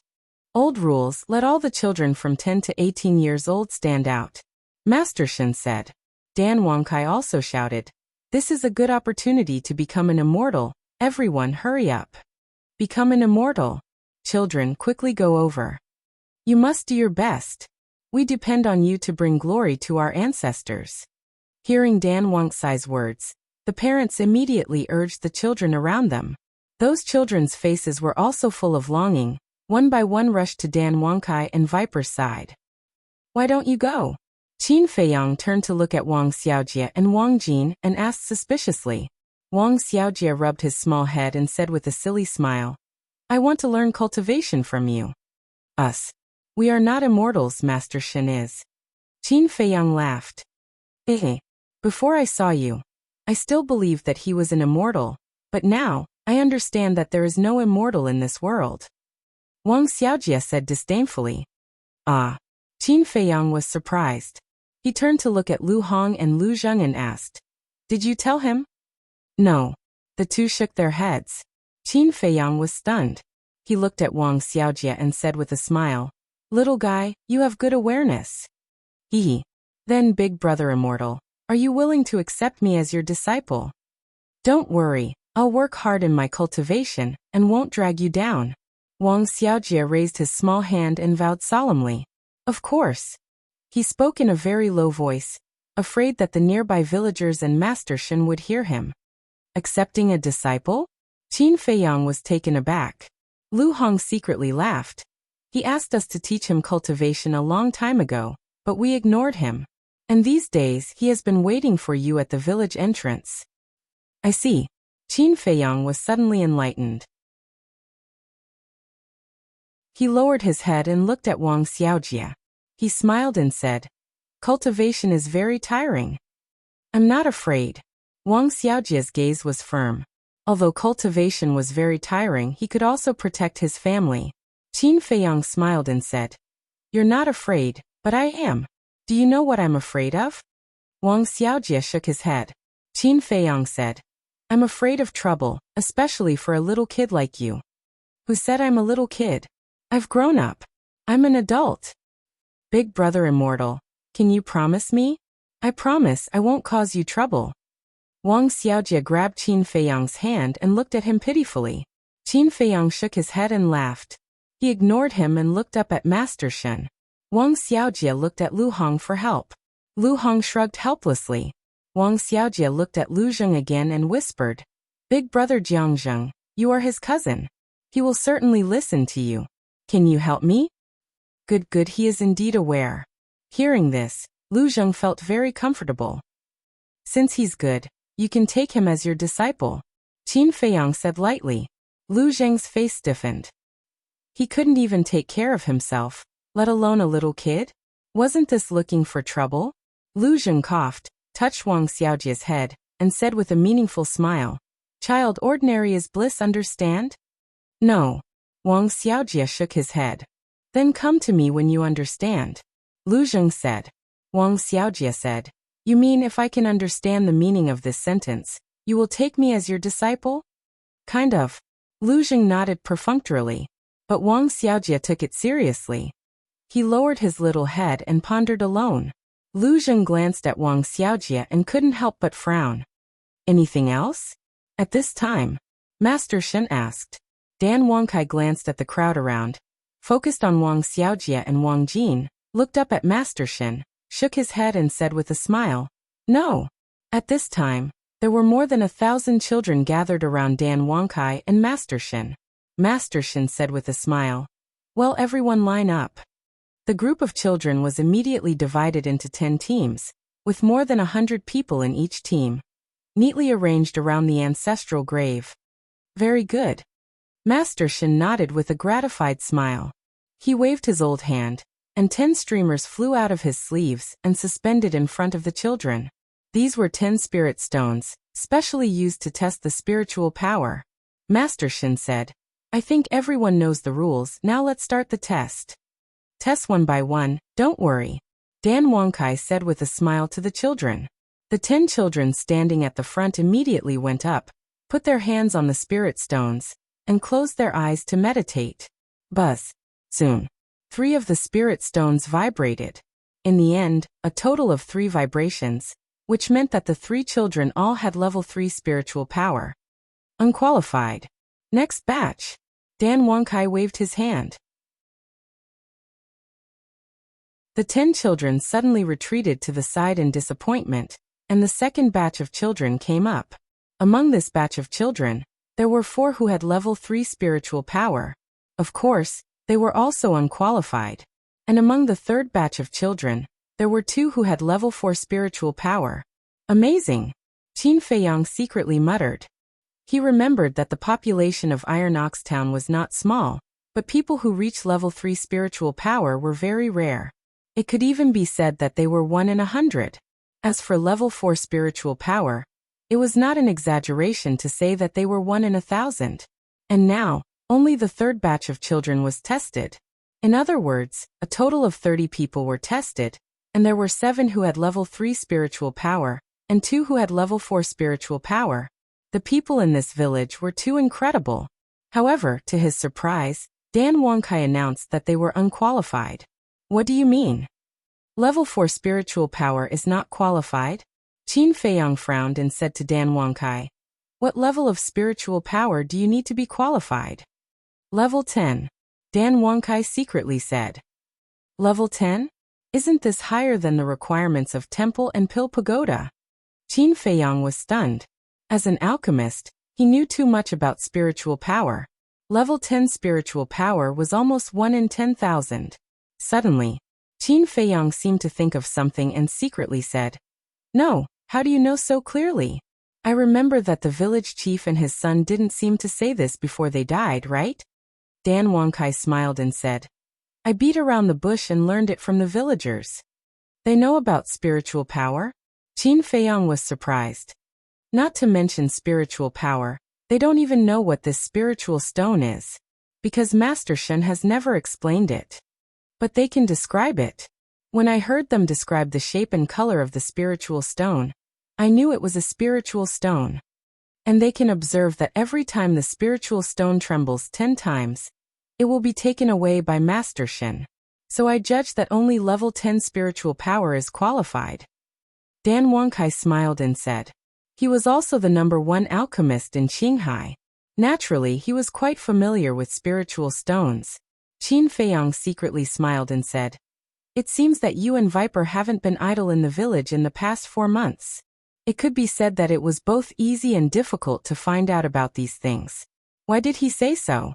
Because Dan Wangkai and Viper's current identities were the village chief and his son. And the dead village chief and his son must be quite clear about these rules. So, when the two of them inquired about these things, they certainly couldn't ask directly. They had to beat around the bush, otherwise it would arouse the doubts of the villagers. During the conversation, the 5th batch of children had been tested. In the middle, there were 2 level 5 spiritual power. Level 5 spiritual power, in Kyushu's 18 counties, was considered a good qualification. Time passed by breath. When the 8th batch of children was tested, there were 2 level 8 spiritual power. The people in this village have amazing talent.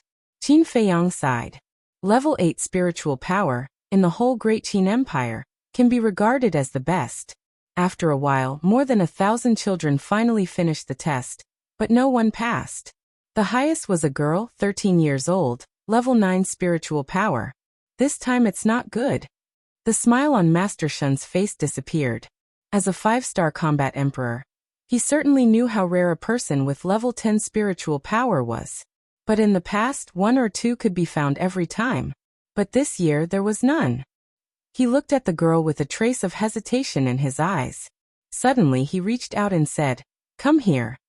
"Immortal Grandpa." The girl ran over and shouted kindly. "What's your name?" Master Shen asked with a smile. The girl said, "My name is Wang Lin." Master Shen asked, "Do you want to go to the immortal sect?" "Can I?" Wang Lin looked at Master Shen in amazement. "Of course." Master Shen nodded. He had no choice. He came all the way here, he couldn't go back empty-handed, right? So he could only settle for the second best. "I want to go." "Thank you, Immortal Grandpa." Wang Lin jumped up and down happily. Her family and parents were also overjoyed. The other children looked at her enviously, but they didn't give up. There was still fighting spirit in their eyes. Master Shen rubbed Wang Lin's head and said with a smile, "You stand at the back." "Okay." The girl was still young. She was so happy that she forgot about her duties. She bounced and skipped behind Master Shen. Master Shen looked at the children in front of him and said with a smile, "Next, we will conduct the second test." "There is a second test?" Qin Feiyang was surprised. "The first test is spiritual power. The second test is potential. Because he not only wants to recruit alchemists, but also martial artists." Dan Wangkai secretly explained. "I see."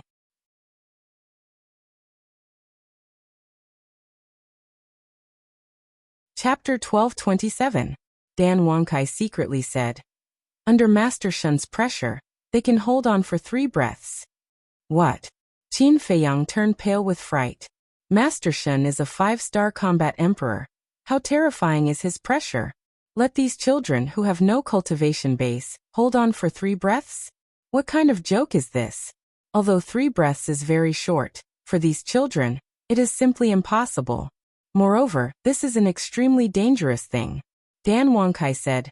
He naturally can't use all of his pressure, just a little bit, but even a little bit, there are very few people who can withstand it. Qin Feiyang nodded. Emperor's pressure is not a joke. If it is not controlled properly, these children will die on the spot. Begin. Master Shen coldly shouted, and a wisp of Emperor's pressure emerged, rushing towards a group of children. Ah! As the Emperor's pressure enveloped them, most of the children immediately screamed and lay on the ground. After all, they are just mortals. How can they withstand the Emperor's pressure? The second breath. Almost all of them have fallen. Only a dozen children are still tenaciously standing. But without exception, their bodies are trembling, and their pores are spurting blood, like a bloody person. What a powerful potential! Qin Feiyang glanced at the dozen children, his eyes full of shock.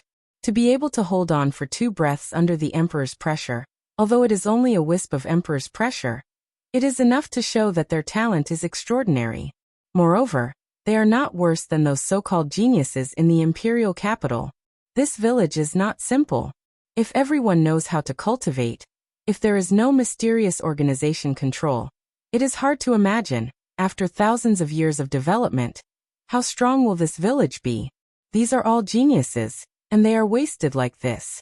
And, suddenly, Qin Feiyang looked at the children who have fallen, and a trace of surprise crawled up in his eyes. These children had already collapsed, so why did they still look like they were in pain? They screamed endlessly. Suddenly, murderous intent surged in the depths of his eyes. It turns out that Master Shun's emperor's pressure is still enveloping them. It is reasonable to say that these children who have fallen should not be oppressed anymore. Emperor's pressure can be controlled at will, just like those children who had fallen down. As long as Master Shun's mind moved, the emperor's might would no longer oppress them. But Immortal Crane didn't do that. He was treating his life like a game. No. To be exact, Master Shun simply didn't take those children who failed the selection seriously. In his eyes, if he wasn't chosen, then he had no value. It didn't matter if he died. Mother, father, I'm in so much pain, please help me. Some of the children helplessly reached out to their parents. Their parents were also anxious, but no one said a word, and no one stepped forward to help their children. This was all because of Master Shun. As long as Master Shun did not open his mouth, they would not dare to move. Suddenly, a particularly painful scream entered Qin Feiyang's ears. One of them was a 12-year-old boy who couldn't take it and exploded on the spot. Lu Hong could no longer sit still. Killing intent flashed in her eyes. Even if you're furious right now, you'd better hold it in. Qin Feiyang grabbed her and transmitted his voice. He was also very angry, but if he made a move now, he was afraid that he wouldn't be able to find Master Shun's lair. If he couldn't find Master Shun's lair, then this village would never be able to get rid of the control of that mysterious organization. They also couldn't stay here to protect everyone for a lifetime. Sooner or later they would leave. Therefore, although he was somewhat aggrieved right now, for the sake of the overall situation, he had to endure. In the blink of an eye, 3 breaths had passed. Master Shun restrained his emperor's aura. Fortunately, only 1 boy died, and there were only 7 boys left on the field. Child. A middle-aged couple ran in front of the dead youth and cried bitterly. Master Shun looked up and sighed. Regarding his death, this immortal is also very sad. But this is the test. I hope you can restrain your grief and accept it. It doesn't matter. The middle-aged couple lowered their heads and said, it's not that it doesn't matter, but they didn't dare to pursue the matter because the other party was an immortal, and they were just mortals. In front of an immortal, they could only put their sadness in their heart. Damn it. Lu Hong gnashed her teeth. It was obviously intentional murder, but he said it was a matter of course. How could there be such scum in the world? He really deserved to die 10,000 times. Master Shun withdrew his gaze, took out a wooden box from his bosom, threw it to Dan Wangkai, and said with a smile, this is for you. Thank you, immortal. Dan Wangkai said gratefully. That's all right, this immortal will take these 8 children away. After saying that, Master Shun took the 8 children, soared into the sky, and landed on the back of the white crane. Chirp. The white crane let out a long cry, flapped its wings, and flew away like lightning. Respectfully sending off Master Shun. People once again kneeled on the ground to send him off. Lu Hong clenched her hands, and said in a deep voice, he didn't even give them time to say goodbye. As a parent, which parent didn't love their children? Before taking those children away, shouldn't they also let them say goodbye to their parents? Taking them away like this was too heartless. At the same time, Dan Wangkai opened the wooden box, and there was a Qiankuan bag inside. He took out the Qiankuan bag, and his face immediately became gloomy. He turned to look at Qin Feiyang and said, it's all blood evil pills, at least 10,000. What? 10,000? Qin Feiyang's eyes trembled. 10,000 blood evil pills. What kind of concept was that? His eyes were full of killing intent. You wait here. Whoosh. After saying that, he stepped on the ground, soared into the sky, and chased after Master Shen. The villagers stared at Qin Feiyang's back, and their eyes were full of disbelief. What was going on? How could Jiang Fei fly in the sky like Master Shen? Miss Lu, brother Jiang, is little brother Jiang Fei also an immortal? The villagers looked at Lu Hong and Lu Zheng, and their faces were full of disbelief. Lu Hong sighed faintly and said, "Now that things have come to this, I have to tell you something. There are no immortals in this world, and Master Shen is not an immortal." Master Shen is not an immortal? Miss Lu, don't talk nonsense. If you offend an immortal, you will be punished by heaven. Everyone didn't believe it, and they were somewhat dissatisfied with Lu Hong. Lu Hong frowned.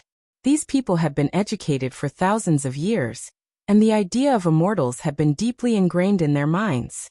It seemed impossible to make them accept this fact in a short time. Back to Qin Feiyang. He used the phantom steps, crossed the void, and soon saw Master Shen. But because he hid his aura, Master Shen and the white crane didn't notice him, and flew straight to the south. When passing over a mountain ridge, Master Shen seemed to feel something, and turned around to look behind. Qin Feiyang immediately went to the castle. Just now, I clearly felt that someone was following me. How could there be no one? Was it an illusion? Glancing at the empty void, Master Shen frowned, but didn't pay too much attention to it, and continued to move forward. Qin Feiyang also didn't appear again, and drove the castle, following behind Master Shen. These people are two bastards. Wait until we find their nest, we will definitely teach them a lesson. Fatso stood beside Qin Feiyang, looking at Master Shen in the picture in front of them, and his eyes were full of killing intent. Qin Feiyang said, "It's not that we want to teach them a lesson. We want to catch all of them in one fell swoop, and leave no one alive." His cold voice was as bone-chilling as ice. On the back of the white crane, Wang Lin and the other 8 children were curiously overlooking the earth below. This was the first time in their lives that they were flying in the sky, and they were not mature mentally, so they felt that everything was very novel. Master Shen looked at them, and the corners of his mouth were pursed into a sneer. Suddenly, Wang Lin retracted her gaze, turned her head and innocently looked at Master Shen, and asked, "Grandpa Immortal, what are we going to do after we go to the Immortal sect?" The sneer on the corners of Master Shen's mouth suddenly disappeared, and he said with a kind smile, "After we go to the Immortal sect, of course, we will practice immortal techniques." "Are immortal techniques very strong?" The other 7 children also looked at Master Shen curiously. Master Shen said with a smile, "Then Grandpa Immortal will ask you first, is Grandpa Immortal powerful?" "Super powerful," a teenager said with a smile. Master Shen said, "After we go to the Immortal sect, as long as you are willing to work hard, you will be as powerful as Grandpa Immortal in the future." "Really?" the teenager asked excitedly. "Yes." Master Shen nodded. Seeing this, the small faces of the 8 children were full of yearning. "But after you go there, you have to be obedient. If you are not obedient, Grandpa Immortal will be angry," Master Shen said with a straight face. "We will be obedient." The 8 children raised their small hands, and said in unison. Master Shen smiled, but a trace of ridicule flashed in his eyes. "When you go to that place, whether you are obedient or not, it will not be up to you." In the castle, Fatso frowned and said, "Why didn't he use the portal?" "Yes. Previously he rode the crane to show off. Now that he has finished showing off, why is he still riding the white crane? Could it be that their nest is not far from the village?" Wolf King was suspicious. "Can't you have some manners? You are always showing off, it is so unpleasant to hear." The double-winged snow eagle despised him.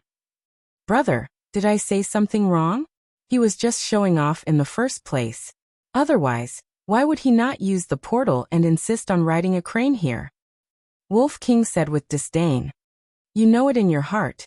You don't have to say it out loud." The double-winged snow eagle rolled its eyes. Fatso said, "Fat Lord carefully calculated that their nest is not far from the village." "How did you calculate it?" Wolf King and the other beasts looked at him suspiciously. Fatso glanced at the beasts and said helplessly, "Of course I used my brain. Do you still need to ask? You are hopeless." Humph. Wolf King and the other beasts showed a look of disdain. The fatty said, "Don't doubt me. Just wait and see." However, before his voice died away, the white crane suddenly stopped. Master Shen waved his hand and took Wang Lin and the others off the back of the white crane. Then, a portal was opened. Fatso was stunned. "Haha. You are slapped in the face." Wolf King and the other beasts suddenly laughed. The fatty angrily glared at Master Shen and cursed in his heart. "This old fart, don't you think there is a limit to how pretentious you can be?" After flying for so long, he opened the portal. He must be out of his mind. "Grandpa Immortal, what is this?" Outside, Wang Lin and the other children looked at the portal in surprise. "You won't understand even if I tell you now. You will slowly understand in the future," Crane Immortal said. Then he led the 8 people into the portal. The white crane also turned into the size of a palm and flew in. "What should we do?" Fatso looked at Qin Feiyang. "Are you stupid? Don't you know that the castle can be moved now? Not to mention the portal. Even if it is a portal, we can follow in secretly." Wolf King gave him a supercilious look. "Yes. The castle changed too suddenly. I haven't adapted to it yet, please excuse me." Fatso rubbed his head and was quite embarrassed. "Can you shut up?" Qin Feiyang's head was about to explode. Along the way, he heard them quarreling here and there. Wasn't it annoying? Seeing that Qin Feiyang was annoyed, everyone finally stopped. Qin Feiyang drove the ancient castle into the teleportation gate. The next moment, an abyss canyon appeared in the picture. The canyon was more than 10 miles wide, and both sides extended to the end of the world. Clouds and mist rose inside, as if they had come to a sea of clouds. Master Shen was standing above the canyon at this moment, pointing to the abyss canyon below, and said to the 8 children with a smile, "Our gate of immortality is below the clouds and mist." "Wow, what a big canyon!" The 8 children were amazed. Wang Lin said, "Grandpa Immortal, why do I feel that this place is not far from the village?" "That's because there is a portal. We are going to enter the gate of immortality. Are you all ready?" Master Shen asked. The 8 children nodded, their eyes full of expectation. "Let's go."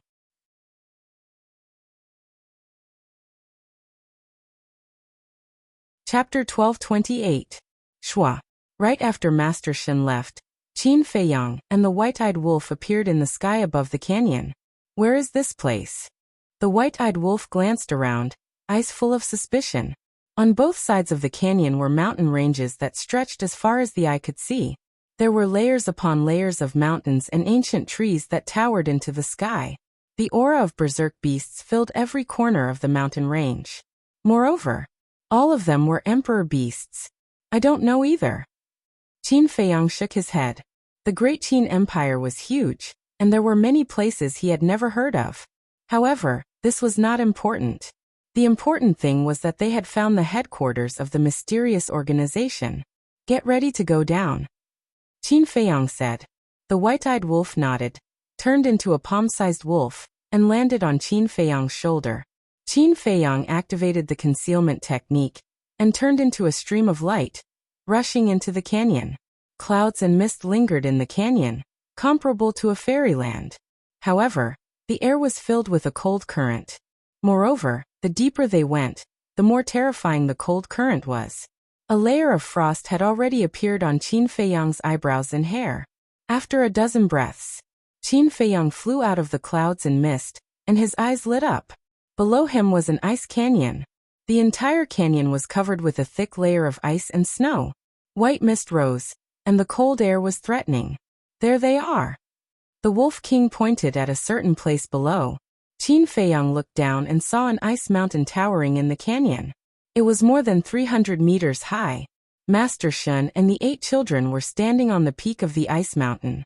The temperature here, for Master Shen, was nothing.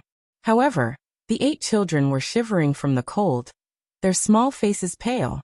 Opposite Master Shen, there was a black-clothed old man with white hair and a ruddy complexion, full of energy. He glanced at Wang Lin and the others, then looked at Master Shen and asked with a smile, "How many alchemists did you bring back this time?" "Not this time. I only brought back one. And she only has a level 9 mental power. That's her." After Master Shen finished speaking, he pointed to Wang Lin. "Level 9 mental power?" The black-clothed old man frowned. There was a finger-long scar on his forehead. At this moment, he was frowning and looked somewhat sinister, scaring the 8 children. Master Shen said with a smile, "Although it is only 9th rank spiritual power, it is still better than nothing." "That's true." The old man in black nodded and said, "Then bring them to see the Valley Master." "Yes."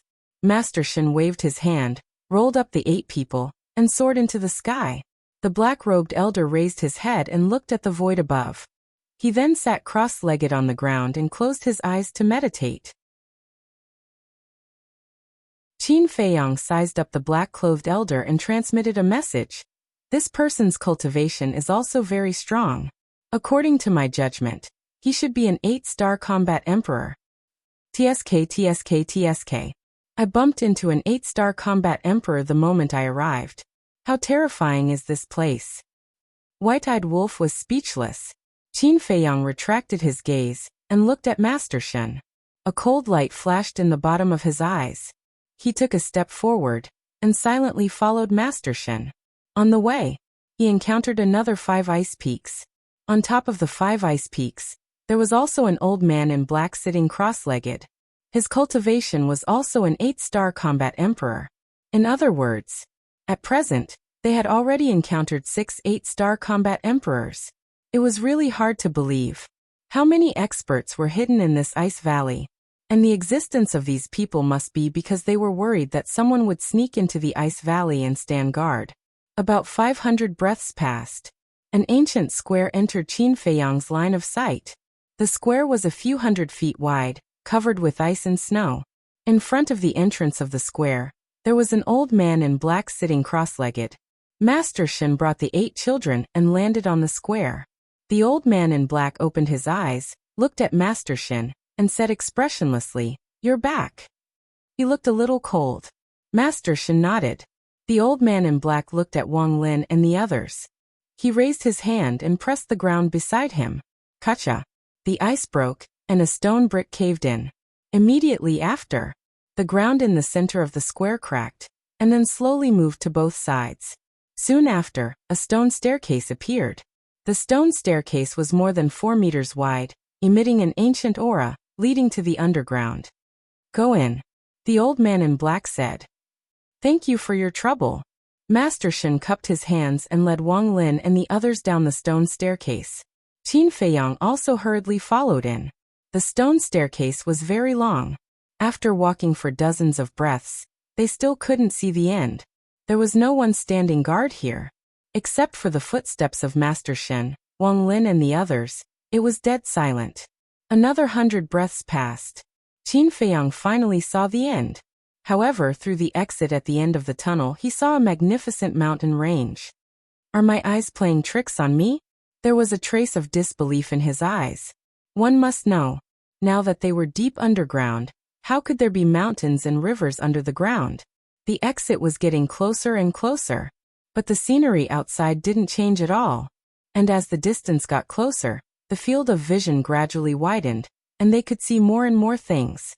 There was earth, mountains, rivers, birds and beasts, and even the sun. What exactly is this place? A moment later, Qin Feiyang came to the exit and looked at the scene in front of him. His eyes were full of disbelief. This was spectacular. The mountains and rivers were boundless. The grass and trees were lush and green. The rivers were surging, and the beasts were roaring. This was simply a real world. Wolf King was also shocked by the scene in front of him. He never expected that there was such a mysterious underground world under the ice valley. Grandpa Immortal, is this the Immortal Gate? Master Shen and Wang Lin were standing next to Qin Feiyang at this moment, but they didn't notice it at all. Glancing at the vast mountain in front of them, Wang Lin and the others were full of surprise. Yes, this is our Immortal Gate. Master Shen nodded. Amazing. It was freezing outside just now, but there is no ice and snow here. A teenager was amazed. Master Shen smiled and took the 8 people to the sky and flew toward the depths of the mountain. Qin Feiyang quickly followed. Along the way, they encountered a lot of beasts, and the lowest was a holy beast. Emperor beasts could be seen everywhere. This place is even more terrible than the inland sea of Qinghai. Wolf King transmitted his voice, and his eyes were extremely solemn. It seemed that it would not be easy to get rid of this mysterious organization. Qin Feiyang didn't care. As long as there were no fake gods, no matter how many war emperors and beasts there were, it was nothing to worry about.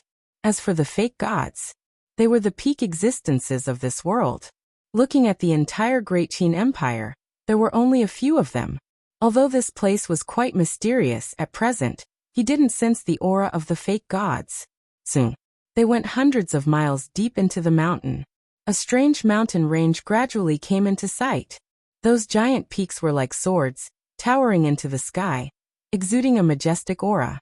The mountain ridges were like giant dragons, with a majestic aura that stretched for millions of miles. As soon as they arrived here, Qin Feiyang immediately sensed a powerful emperor aura. He looked at them one by one, and saw that those giant peaks and mountain ranges had countless large and small cave residences. But the difference was, the aura emitted from the cave residences of the giant peaks were all war emperors. And in those mountain residences, there were strong and weak auras. War king, war emperor, war master, war saint, etc. In other words, the lowest cultivation level of the people here was the war king. Warriors, martial masters, they couldn't be found at all. However, among these auras he could sense a bloody aura that he hated. This bloody aura came from the blood demon pill. There was no suspense. These people were all taking the blood demon pill. How many people here are from Wang Xiaojia's village? Wolf King muttered. The village has existed for thousands of years. I estimate that more than half of the people here are from that village. Qin Feiyang transmitted his voice. Wolf King suddenly frowned and said to himself, "Have you noticed that there's something unusual about that village?" "What do you mean?" Qin Feiyang was puzzled. Wolf King said, "Don't you think so? Almost all the children in that village are cultivation geniuses." "So that's what you're talking about." Qin Feiyang smiled and transmitted his voice.